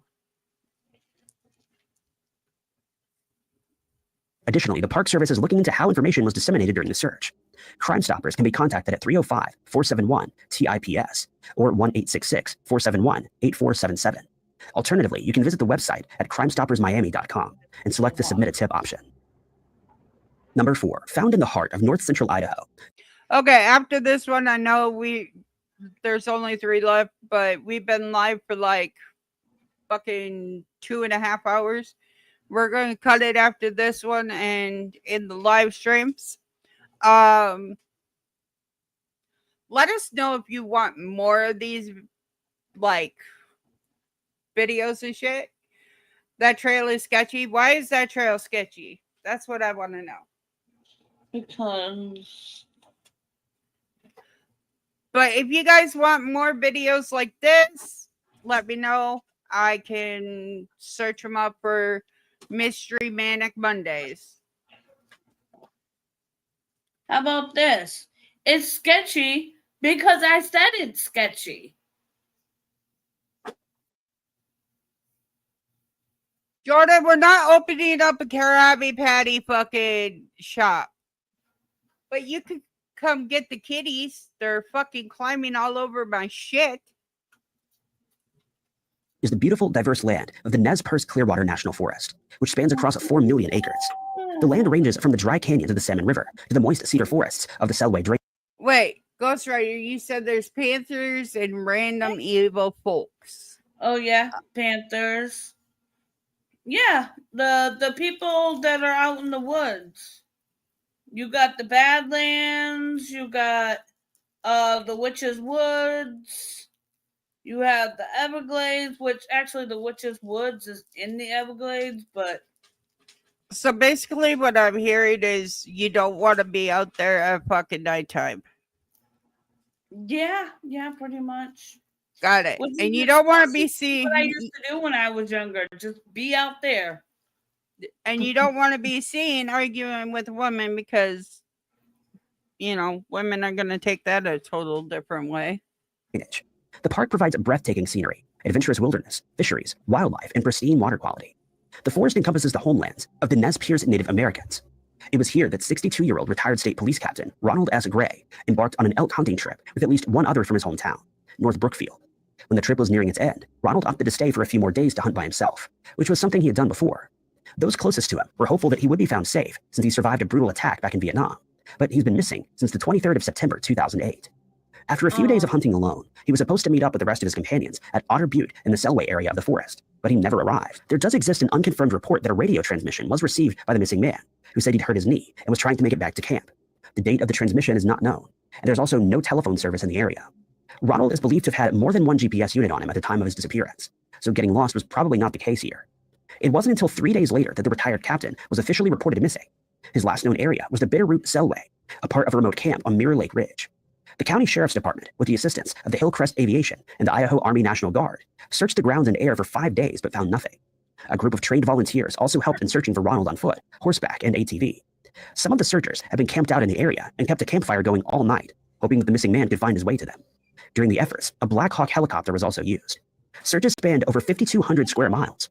Deputy Nita stated that when he spoke to the last person who had seen him, Ronald allegedly said to him, "Tell everybody not to worry about me. I'll walk out when I'm ready." Friends and family were hoping that he was somewhere in the forest, having the time of his life. It's been years since the disappearance, and the missing man. Tell people not to worry about me. I'll come out when I'm ready. Yeah, I don't think they actually met up with the person and they said that. Thank you, Ghost Rider. I appreciate that. I do not think And they still met up hasn't with the person and actually said that. Right. I think that was set up totally. resurfaced. It was also Something to noted make that he has them extensive feel Huh? better. Something to make them feel better. Yep. survival training, and there's even been evidence that someone has been using the food that's been stashed by hunters, but no one knows who may have done so. But even though Ronald has the equipment to make a fire, there's been no smoke signals, which they know he would have done if he'd wanted to signal for help. The retired captain also goes by the name of Ron or Ronnie. He's said to have a scar on his left leg, on both hands, and on both feet. He's also said to be missing a middle finger on his left hand. Ronald has gray hair, brown eyes, and a shoe size of 9. At the time of his disappearance, he was 5 foot 10 inches tall and weighed around 200 pounds. If anyone has any information...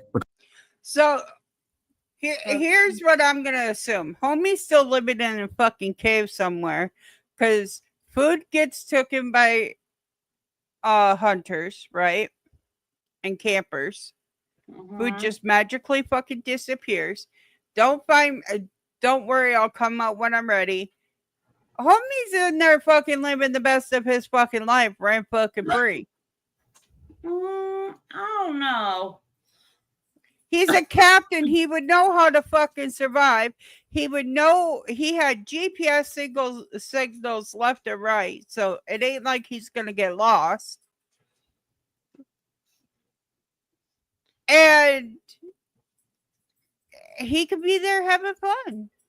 Yeah, no. If I was the family members, unless I confirm I've set eyes on him and he tells me that shit himself. Right. Jordan William, I swear to God, I'm gonna do something. Jordan says, middle finger. The reason it's missing is because I ate it. You weren't even born.